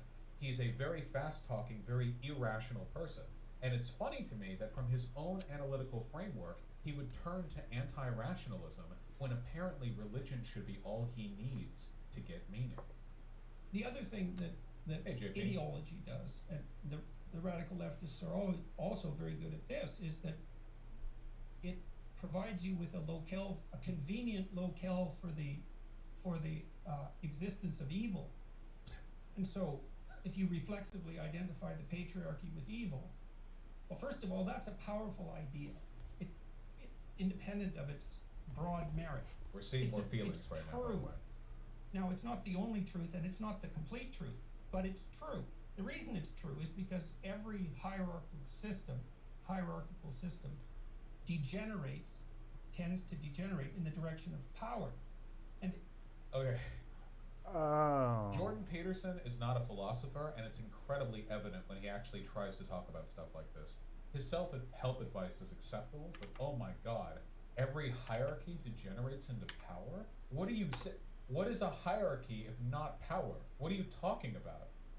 And what feminist analysis begins with the axiom that patriarchy equals evil? Remember when he was supposed to debate Slavoj Žižek and he read the Communist Manifesto, which isn't even Marxian theory? He just skimmed like the top 10 points and he was like, well, the Marxist believes that all the proletariat are good and all the bourgeoisie are evil, and that if you just switch them, things would be fine. But like, it never is any such thing said. It's like a complete misreading of the text that a child could overlook. I don't think very much of Jordan Peterson. all hierarchical systems are less than they could be. And that's partly because of the possibility that power and deceit will corrupt them, but also partly because we're willfully blind and deceitful in our own personal lives. And so when you tell young people that the cause of the trouble they see around them in the world, and maybe even the disquiet in their own heart, is the malevolent inadequacy of their society, that rings true. And they don't hear the rest of the story, you know, and it's the rest of the story that I've been trying to tell. They don't hear the story that, yeah, don't forget about the evil and corruption that exists in your own heart. So Jordan Peterson is imposing a dichotomy here that doesn't exist. This is an argument that he likes to make. He says, oh, sure, there's evil in society, and you're so quick to point it out, you've forgotten the evil with it. That's not the case. And chat, have you ever been told by a proponent of intersectional analysis, or a Marxist, or a leftist, or what have you, to never work on self-improvement?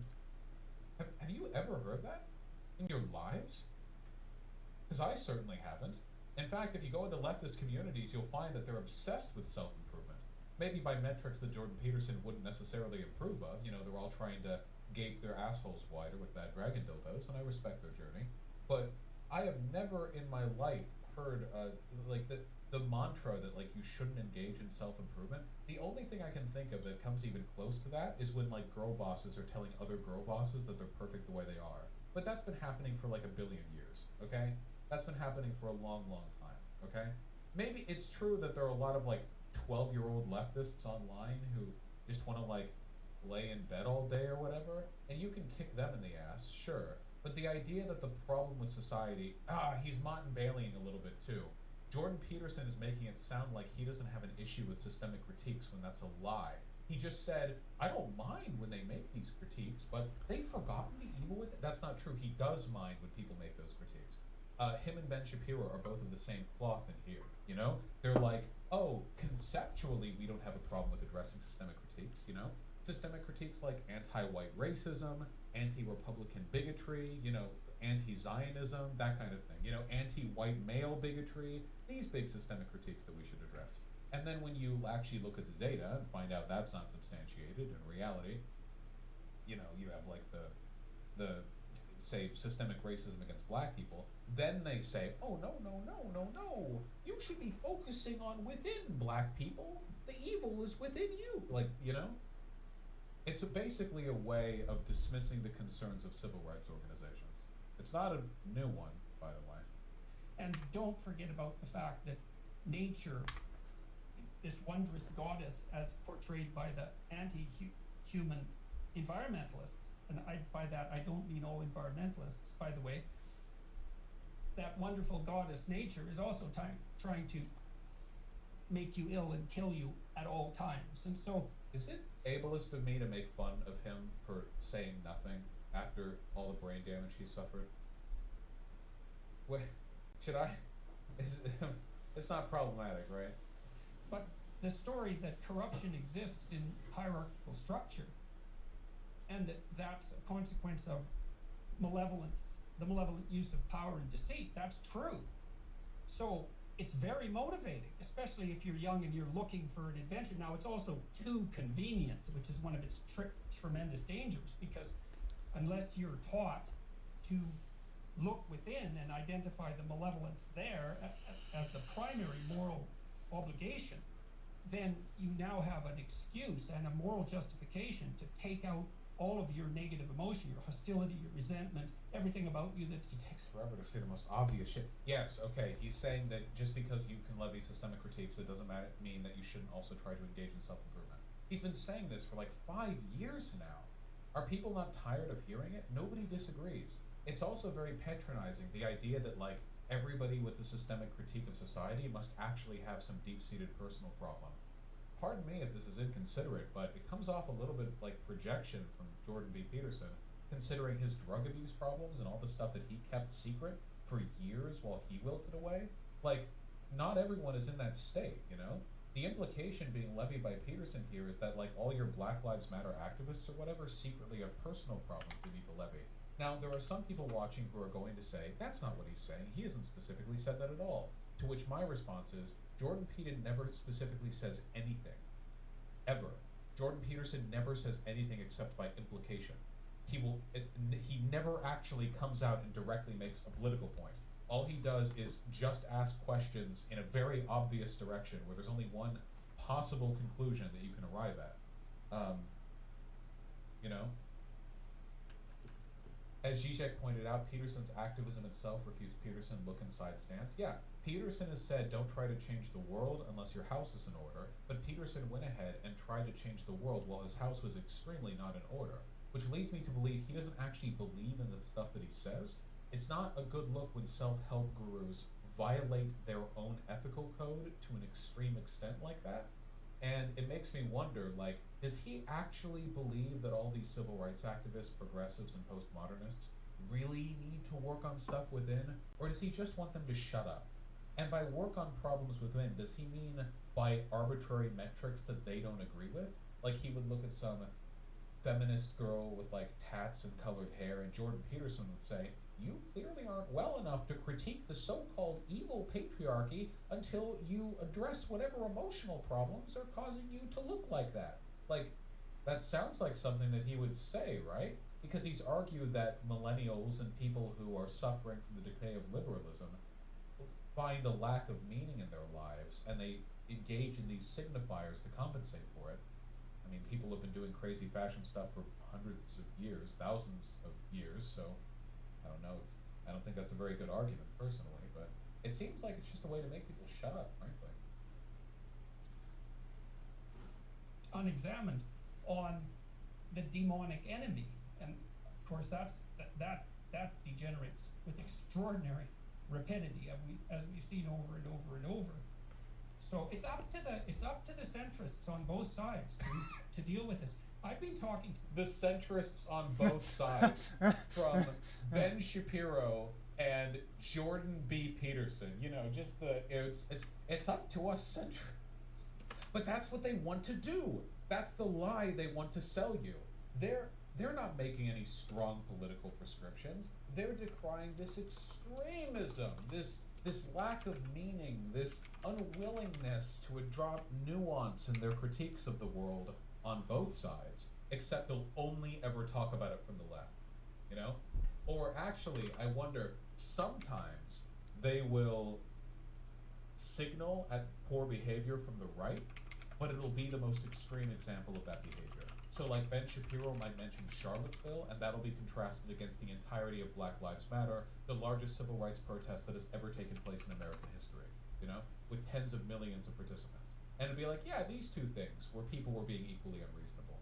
To a lot of the optimist rationalist types on my podcast, Matt Ridley and Bjorn Lomberg and Haidt and Pinker more distantly, but more recently Lomberg and Ridley and Marion Tupy, who does has sound written a like lovely he's not book all there. on human progress, 10 things everyone needs to know about human progress. It's something like that, huh?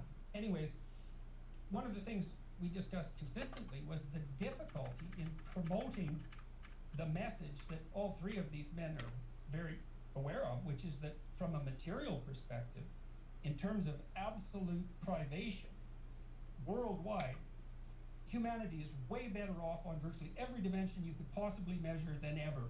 And most of that improvement has occurred in the last 40 years, and it's... This is another Mott and Bailey, by the way, that they like to throw out there really often. It's funny, by the way, because this actually contradicts the basic message that Jordan Peterson tries to sell, that the cultural degeneracy of the past couple of decades has led to people lacking in a sense of purpose that has been destructive to Western civilization.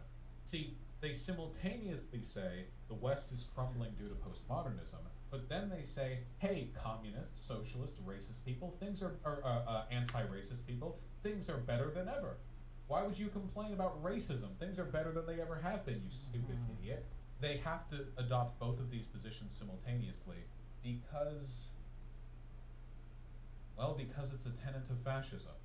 The belief that your society is the greatest one to have ever existed and that anybody who would decry it is delusional, and that your society is crumbling due to the influence of degenerates and foreign interlocutors, is a fundamental component, you saw it in Trump's rhetoric too, a fundamental component of fascist organization. Now that doesn't mean these two are goose-stepping to and fro, though I wouldn't put it past them under the right circumstances. It just means that's the basic logic these types employ. It's been revolutionary in its speed. And no one knows this. Everyone knows this. And so it's very important to know... Volvosh, you really saying Peterson is a fascist? Yeah. Yeah, of course.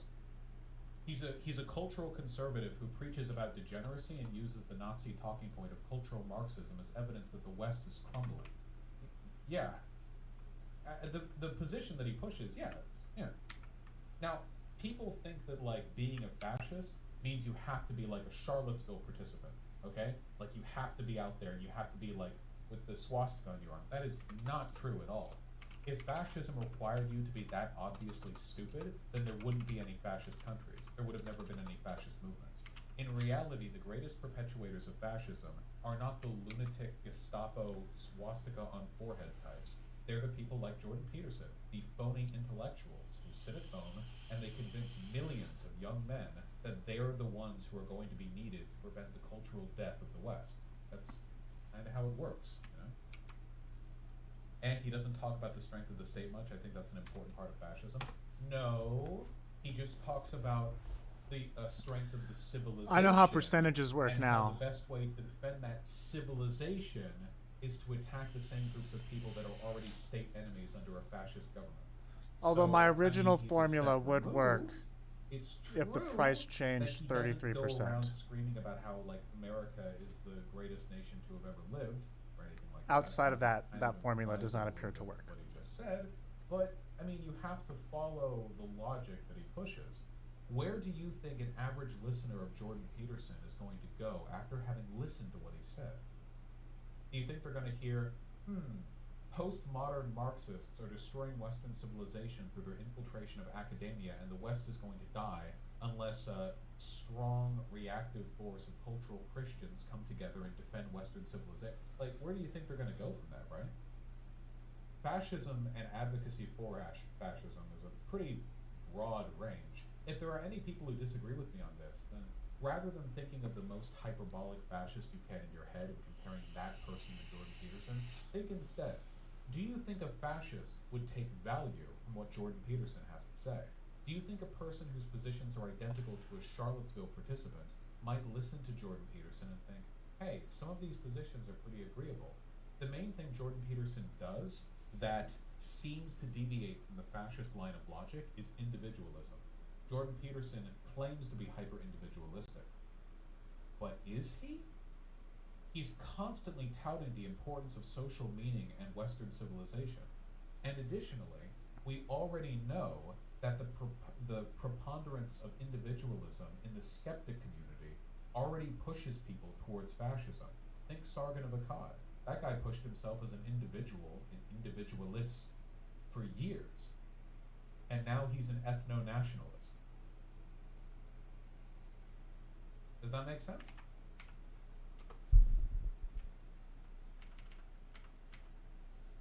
Hopefully it makes a little bit of sense. Just my belief. No, to try to think through why that is. Like, that's such a positive message. Now, I talked to Russell Brand about this, and I'm bringing him up for a reason. He's a lefty by temperament and by heart. And nice. His first objection, but he's very thoughtful and quick. His first objection, I pointed out all this data showing that by every possible objective measure, everything is way better than it was certainly 100 years ago, but certainly even 20 years ago. If this is the case, then why doesn't it put to rest all the fear-mongering that people like Jordan Peterson engage in, where they talk about the death of the West? What about, like, Bill C-16? Didn't Jordan Peterson spend his entire career talking about how if we didn't pay attention, the anti-free speech woke postmodernist mobs were taking everything away from us, that they were already doing it? Does this not completely undo all of that? Or is it perfect right now? It's best that it's ever been right now, but in like 2 days, it's gonna be the woke PC mob controls everything. Where's the line exactly, you know? And also, how is this a counter-argument to the position of a lefty? Couldn't you say, yeah, things are better than ever before, but we can make it better? Like, how are those contradictory positions?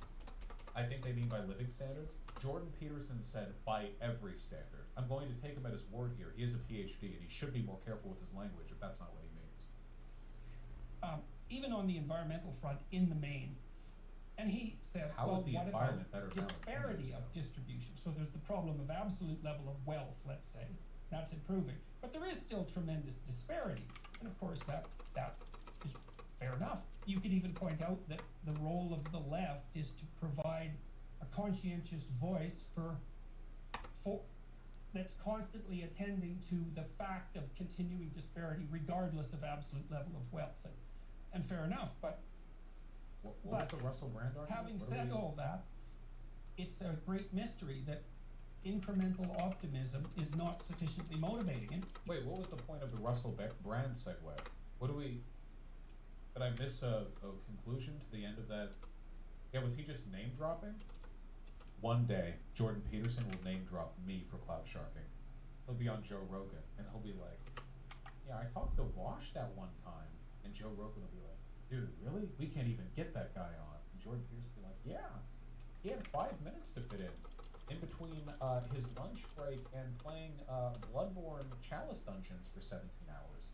It was a really enlightening conversation. I'm an anarcho-syndicalist now, right? Look at the future, yeah. You can't just wish human nature's going to change. It's not going to change. We got to tell a better story. What are we talking about? I also about? think that's why. Wait. Who was talking about human nature? Wait, at what point, in what context was human nature being discussed? What do we mean here? The last thing that he mentioned was wealth disparity. Is there a human nature towards wealth disparity? What? Target, I think, is because I am actually trying to tell a better story, and I'm actually having some success with it. No, you're not. So I totally agree with that, and that really does bring us to the book, because one of the things that folks should know about all of your books is that they are very intimate, very personal. You talk about yourself, but you also speak in a way that most writers do not. You use second-person pronouns. I mean, you speak directly to the reader. You say, you feel this way. You think... This is cult shit, by the way. I'm sorry, okay? I don't have much respect for the self-help profession in general, but when you're, there are a lot of, Jordan Peterson and Elon Musk are similar in the sense that they're the surrogate daddies of a bunch of wayward loser guys who feel like an empty hole in their chest. But I cannot express to you enough how little a reverence of these men will do for you, okay? Like, absolutely none, okay? First of all, Elon Musk is a complete poser and does nothing for anyone, and at least Elon Musk actually makes shit. No, he doesn't. He buys companies that make shit. He hires engineers that make shit. And a lot of the shit that he hires engineers to make ends up being pretty stupid and ineffective anyway. The Tesla is an overpriced and Did anyone else see that Cody Johnson video? I mean, I'm just going to repeat points from there, but Elon Musk sucks on like every level. Anyway, with regards to Jordan Peterson, like Jordan Peterson's Cody Shody, baby. His road is completely vacuous. Did you see the new Jordan Cody Peterson Johnson show? Will teach you to engage in Vosh? self-improvement, and that's good. Everyone should do that. Everyone should engage in self-improvement as much as you can. It's good to be self-improved. That's good. And I have read the first 12 Rules for Life. I haven't read the second 12 Rules for Life. And the first one was honestly pretty okay. But Jordan Peterson is not just Do you want the some books he writes. foo-foos The books Burton are on his? relatively agreeable. The lectures that he delivers, the political prescriptions he makes, are batshit. And what they do is they reveal his actual goal. He wants you to be another Christian conservative. It's not just about individualism. It's not about self-actualization. It's about listening to him and getting from him a set of political prescriptions that fall you in line with broader culturally conservative movements. That's it. And that is not a road that goes. That is not a road that will help you with regards to self-improvement. Because whether you like it or not, you live in a society. And as long as you live in that society, many of the problems in your life are just going to be tiny, tiny facets of larger problems that can only be solved systemically. I mean, God, don't the incels know this? Hey, guys, isn't dating culture kind of bad right now? Isn't it wild how, like, it's hard to date and, like, interactions between men and women are so difficult? Jordan Peterson talks about this. That's a systemic issue. That's not an individual issue. It's like, oh, if only 8 billion human beings chose to individually change their behavior, we could fix this. No, that's not how it works. It's a systemic issue that can be addressed through cultural changes. The cultural changes Jordan Peterson will hint at, not suggest directly, but hint at, is women shouldn't be in the workplace, women should be barefoot and pregnant at home, men should be like the caregiver, or not the caregivers, the breadwinners, etc., etc. But, man, you ever read Death of a Salesman? Traditional gender roles did not make people happy, like, at all, okay? Like, not even slightly. If you want really good ways to, like, up your degree of social integration, here's what you should actually do, okay? Stop obsessing over internet gurus, go outside, participate in social events, talk to people without expectation. If you make friends, you can make friends. Some of those friends will end up being partners or lovers. That's awesome. Spend more time with your family. Go outside, touch grass, you know? And if you want to build a society that makes it easier to do those things, you know what does it even better than churches in an era of increasing secularization? Urban development. You should want cities to be integrated with mixed zoning so that you can go outside and go to a local cafe. Not these alienating suburbs that stretch out for hundreds of square miles surrounding cities. Not these massive highways that cut through any city areas, polluting the environment, leaving everyone to spend 40 minutes a day in their car for a commute. No, no. There are ways to fix these problems. There are solutions to these problems. But you won't get them from Jordan Peterson. Jordan Peterson can help you with some baseline self-improvement nonsense. Great. There are better places you can get that from. But he will move you away from some of the broader solutions to the alienation, meaninglessness that a lot of people feel. You'll notice that suicide rates correlate heavily to suburbia. Why do you think that is? Think this way. And a lot of people read that and say, I do think that way. This is a person who's speaking directly to me in a way that mainstream political books very often do not. They consider me sort of a widget in whatever ideology they're pushing, or they're considering the value of systems or not systems. But you sort of end around that. And I think that in many ways that's what members of the left find so threatening, is because if you're a member of the left and you believe that all individuals are essentially just the outgrowths of institutions. If Ben Shapiro was smart, you'd think he would be able to accurately represent the positions of his opponents, right? This is ridiculous. He and JP are like, well, the left say that individuals don't even exist, and actually we're all just components of a larger system with no individual agency or free will. That's why the left is actually the real racists, because they take a look at black people, and rather than seeing a bunch of individuals who just happen to be individually failing in very, very, very coincidentally similar ways all across the country, they actually see a broader institutional problem. They don't even see individuals, okay? They're just racist. Yeah, no. The idea that we are beholden to systemic problems and solutions, and that we are individuals with a responsibility for our own behavior, these are not incompatible. Chat, is that incompatible? There is nothing even remotely incompatible there. and therefore that all change by individuals is going to be insufficient, and that it must be societal change that creates individual change. Do both. You're a threat because you're telling people, well, you know, the systems can certainly get better, but the main threat to you is you, and that is a deeply threatening message to people. And if people Hold on, that's a lie right there.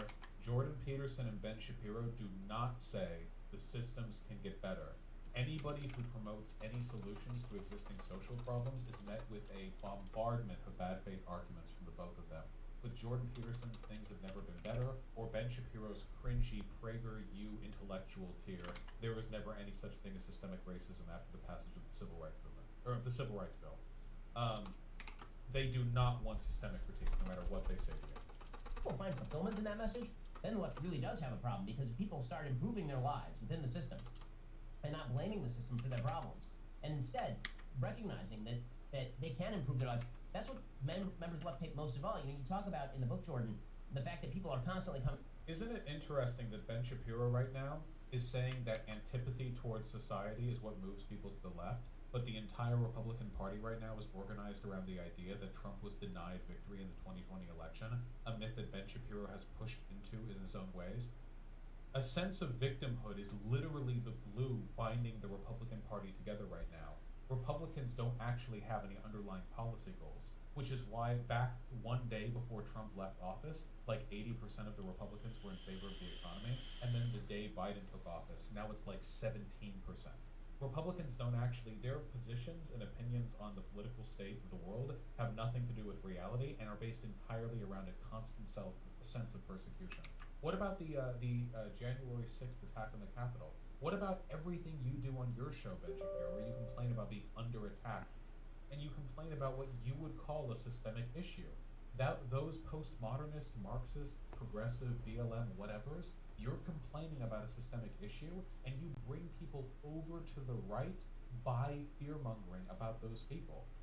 I would argue that people on the left, first and foremost, are pushed into believing what they believe out of a principled belief in improving the world holistically, and people on the right are the ones who look past individual problems and rather complain about perceived bigger slights. Which is the reason, by the way, why people like Steve Bannon, personal accompaniment to Donald Trump's presidential administration for a time, had a history of recruiting people to the alt-right by targeting incel and gaming communities, finding miserable people and using their misery to convince them that their solutions could only be found through, say, the rejection of postmodernism, multiculturalism, progressivism, feminism.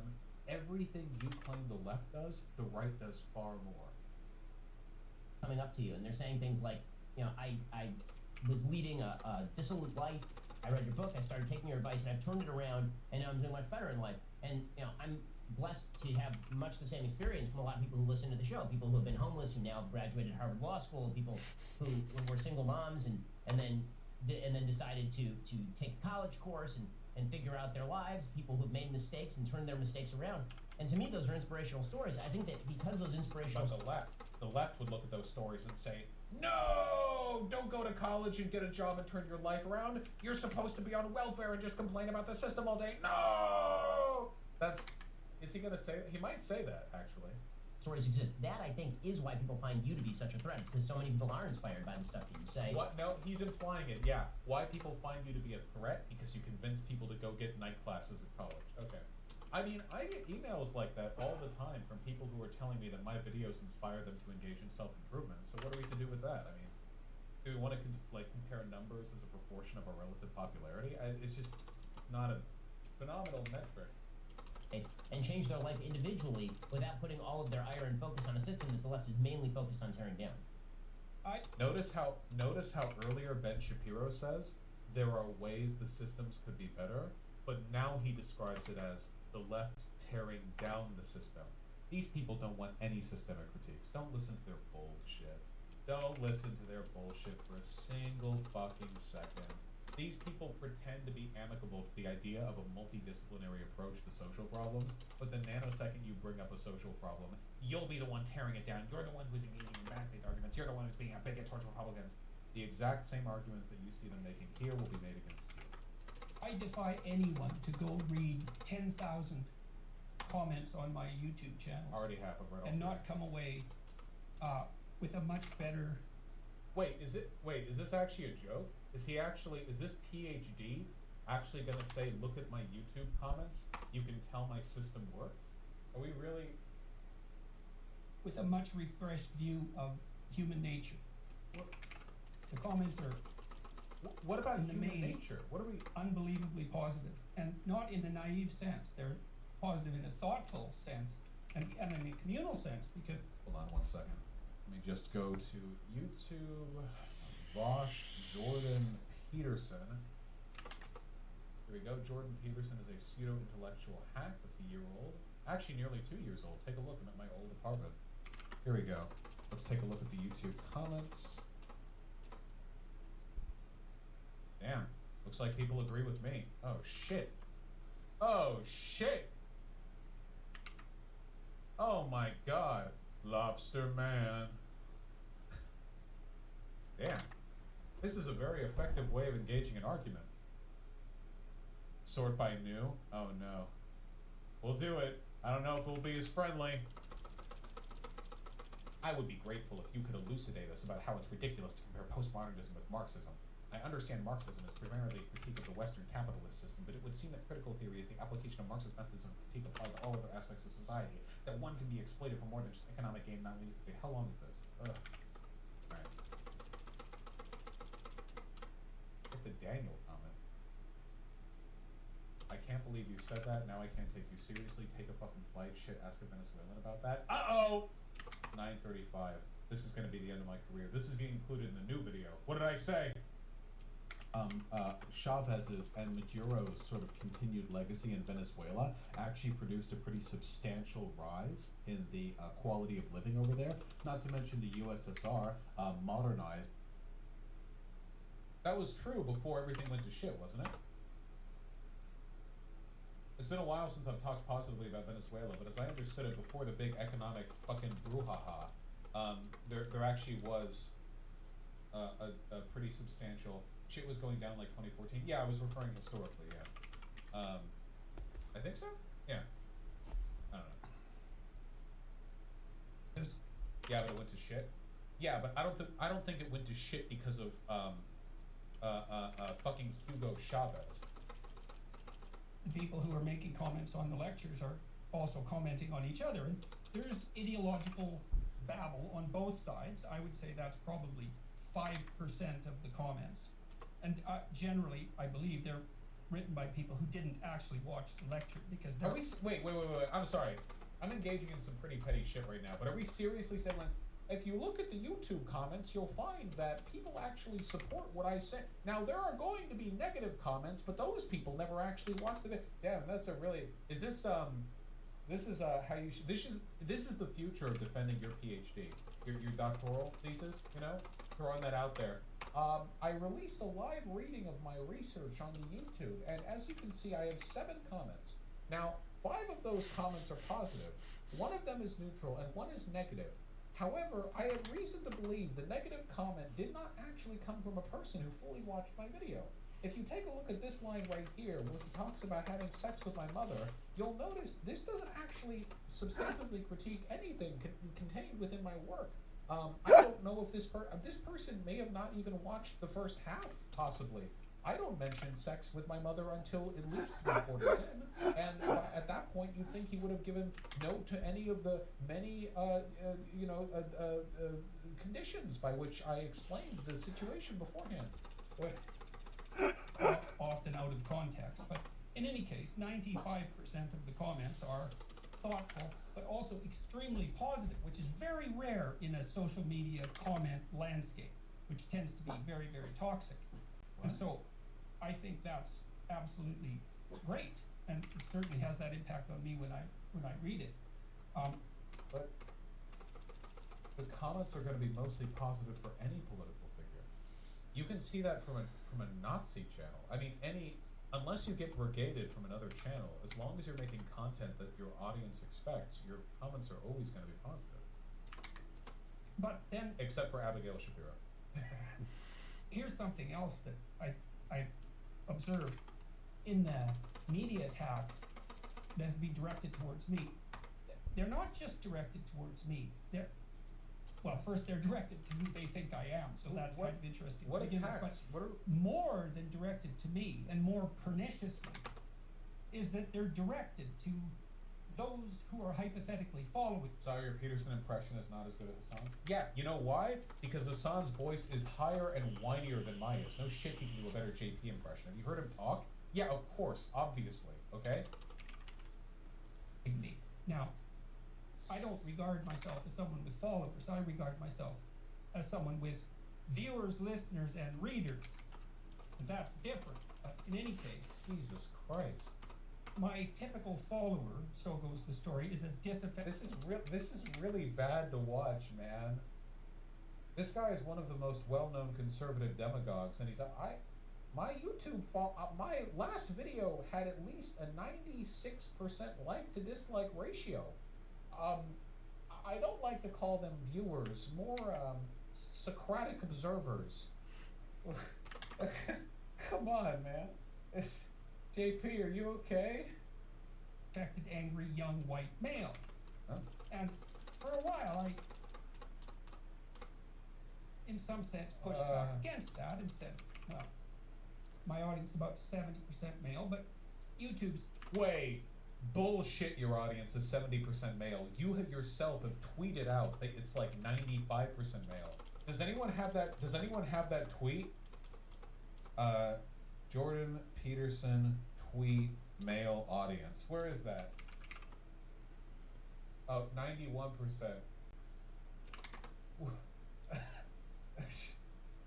JP? I know this is from 2017, but I imagine that his demographic base is pretty much the same. I doubt he's tripled the female viewership since then. Why? Why so few women? I wonder why. Yeah. Maybe by women he includes beta males. I have a 70% alpha male ratio and 30% beta male ratio viewing my videos. Skews male, so that's perhaps part of the reason. And I see no evidence that it's particularly limited racially or ethnically, especially when I see my lecture crowds and when I meet people on the street. But so apart from the fact that this is a really pathetic attempt at using idpull to deflect from criticism, I do think that it's not just white guys for Jordan Peterson. Excuse me. The reason Jordan Peterson is very, very, very, very, very, very heavily slanted towards a male audience is because all the shit he says is like from a male perspective for men. Like his comments about women in the workplace and like men and meaning and how women are the chaotic dragon and women are darkness and men are the light and men, it's like, yeah, okay, wow. Women also try to find order in their lives, but from his philosophical perspective, women are like the beacons of darkness that you have to conquer in order to bring meaning to your life. It's really fucking weird. And if you actually read his like he does there's a little weird shit in there about ladies. Yeah, plus like you only wear lipstick to imitate the arousal of like nobody actually thinks that way, okay? Like even slightly, alright? Would Jordan Peterson like say that men shouldn't wear suits with padded shoulders in the workplace because they simulate a stronger V taper, thus implying a greater degree of physical fitness and thus they're sexually enticing the people around them? No, Jordan Peterson would never make that argument about men wearing padded shoulder places in the workplace because no, he wouldn't do that. Also, is it women's fault that they're literally expected to wear makeup in many workplaces? Like a lot of workplaces expect women to wear makeup. It's not, they're not doing it to like fuck all the people there. They're doing it because it's a social expectation. JP fans would disagree that he said women shouldn't wear makeup. That is because Jordan Peterson is a coward and his audience and it's infectious and his audience has gotten into it. Again, if you watch all of his segments, lectures, interviews, discourse, debates, whatever, Jordan Peterson is allergic to making a direct, prescriptive statement. He will ask questions, he will pick apart arguments that disagree with the thing he's implying, but he doesn't just flat out say it. It's the same reason why he is infamous for having followers who will ask you to look up all the context of all the shit that he said before you have any right to criticize him. It's because he's annulled and saturated every real point that he could possibly make with 80,000 pages of meaningless drivel designed to prevent people from holding him accountable for what he says. That's why he is the way he is. Your fans do that too. in fairness, the reason why that happens in my community is because people will very deliberately clip out of context shit that I say, designed to clip it out of context. And usually you guys saying, look at the context, is showing like the preceding and following 10 seconds of whatever it is I said. You know, that's a fairly direct process. You're not being asked to consume all the media I've ever produced. You're just being asked, hey, maybe don't look at this 3-second segment, look at the 30-second segment around it, which I think is more acceptable. You know? And even if that was a fair point, yeah, it doesn't excuse me. But then I started to realize that that was the wrong response. The right response is, why does it disturb you so much that there's a group of people who, by your own admission, are disaffected and angry and alienated? Wait. Wouldn't them being disaffected and alienated be evidence of systemic problem? Because he always argues about the individual solution, but if you're experiencing millions of people being systemically discriminated, alienated, disaffected, what are the faces that are being made right? And young, and I'm helping them, and why is that exactly a problem? What is it that I'm supposed to be doing with them? Oh, he's just mad. Out of curiosity. What do you think? If you had your druthers, would I ignore them? Would no one talk to them? Is that actually what you want? Well, the answer seems quite clear that that is exactly what's wanted. That's what's... So this is very fallacious thinking on Jordan Peterson's part. It's if there are any JP fans still watching, then like you should be laughing at this. This is very below his potential intellectual capabilities. So first and foremost, no on so many levels. A, he is acknowledging the existence of systemic problems, and he, as a public figure, is a part of a systemic solution, potentially. He's advocating himself as a systemic solution while rejecting the concept of systemic social analysis. See, Jordan Peterson is a huge public figure. If he's talking to millions of people, he actually does have the power to affect systemic solutions and problems. He has control over the discourse, at least to some extent. So the fact that he has some of that control means that his advocacies are themselves component to a systemic analysis of society. He just described a systemic problem. So he pretends that this is all an individual thing, but it's really not. If you're talking about millions of individuals having individual problems that are all exactly the same and being caused by larger social problems, that's systemic. Excuse me. Additionally, the idea that because people are criticizing him and they don't want him to address the alienation of these people, therefore, is ridiculous. What if he's just doing a bad job of it? Like, couldn't any cult leader make the same claim? I took all these people into my flock, and all I've heard since then from the media and the papers is nag, nag, nag, criticism, criticism, criticism. You know, you all came here sad, and now you're happy.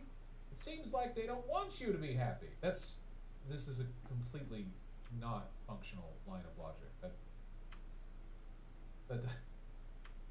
That's not how that works. Anyway, those are just some very basic criticisms. I feel like most freshmen in college should understand why what Jordan Peterson just said is stupid. It's held forth because there's this implicit assumption in all of this critique that in my very active aid, I'm doing something immoral. Immoral enough to be parodied, let's say, as Red Skull. What the hell is going on here? It's like, why is that now fodder for parody or slander? Precisely.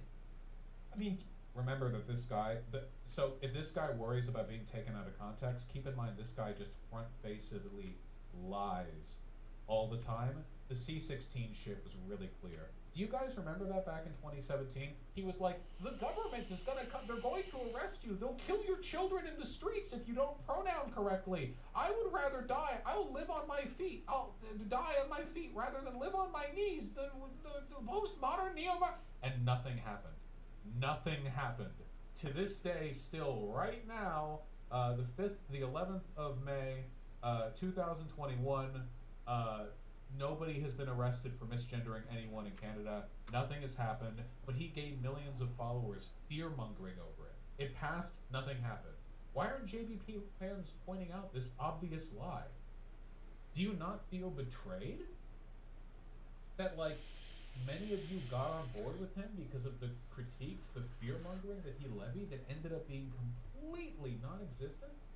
Like, if I was in with somebody, like if there was a public figure I respected, and they made a career out of fear-mongering over something that didn't happen, I would really question my beliefs. I mean, like, it would be like getting in on board with, like, Alex Jones or something. Like, you know, and all the crazy shit he predicts that doesn't happen. Do you ever, like, think about it? You know? I believed him and I almost went down the alt-right pipeline because of it. Yeah, because he made it sound really scary, but he completely fucking lied. And he's never acknowledged it, by the way. Now, I'm pretty sure since then he said when questioned on it, well, it's only a matter of time or something like that. Yeah.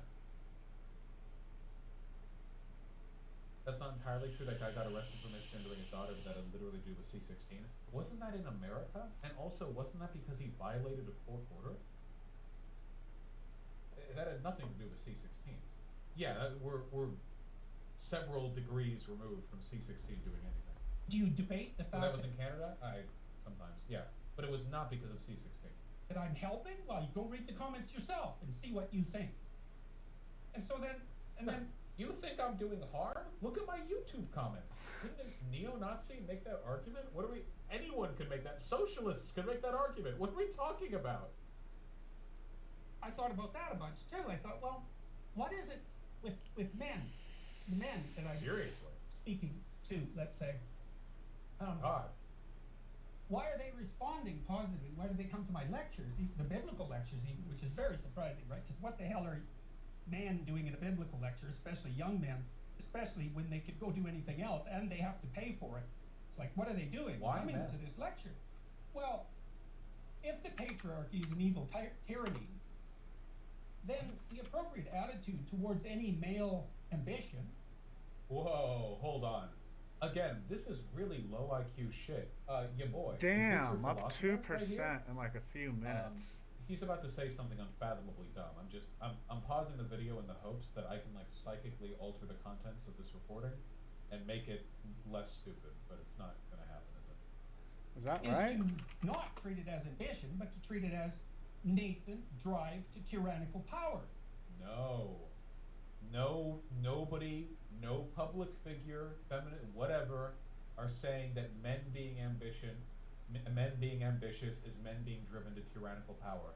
But guys, hey guys, you know why I call Jordan Peterson a fascist? Because he just made an argument you've all heard before.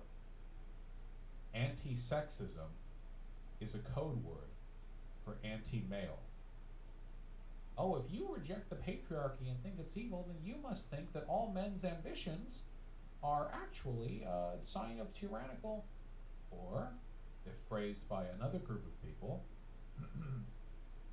well, if you believe white supremacy is real, then you must believe all white men trying to live good lives is actually some kind of crazy anti-black... Where have we heard this logic before, people? From fascists. We've heard it before from fascists. It is the same logic. Oh, I'm not opposed to systemic critique. But when you do levy a systemic critique, such as the existence of male supremacy, the patriarchy, I will misrepresent it so severely that I will claim that you believe that any man succeeding or being ambitious on any labor is something that you believe is equivalent to tyranny. Thereby, your anti-hate movement is actually the real hate movement. But I'm totally fine with systemic critique, by the way. I'm not a fucking crackpot, by the way. Alright, time to eat some food and then we'll get back to this and put in some logic to just automatically always put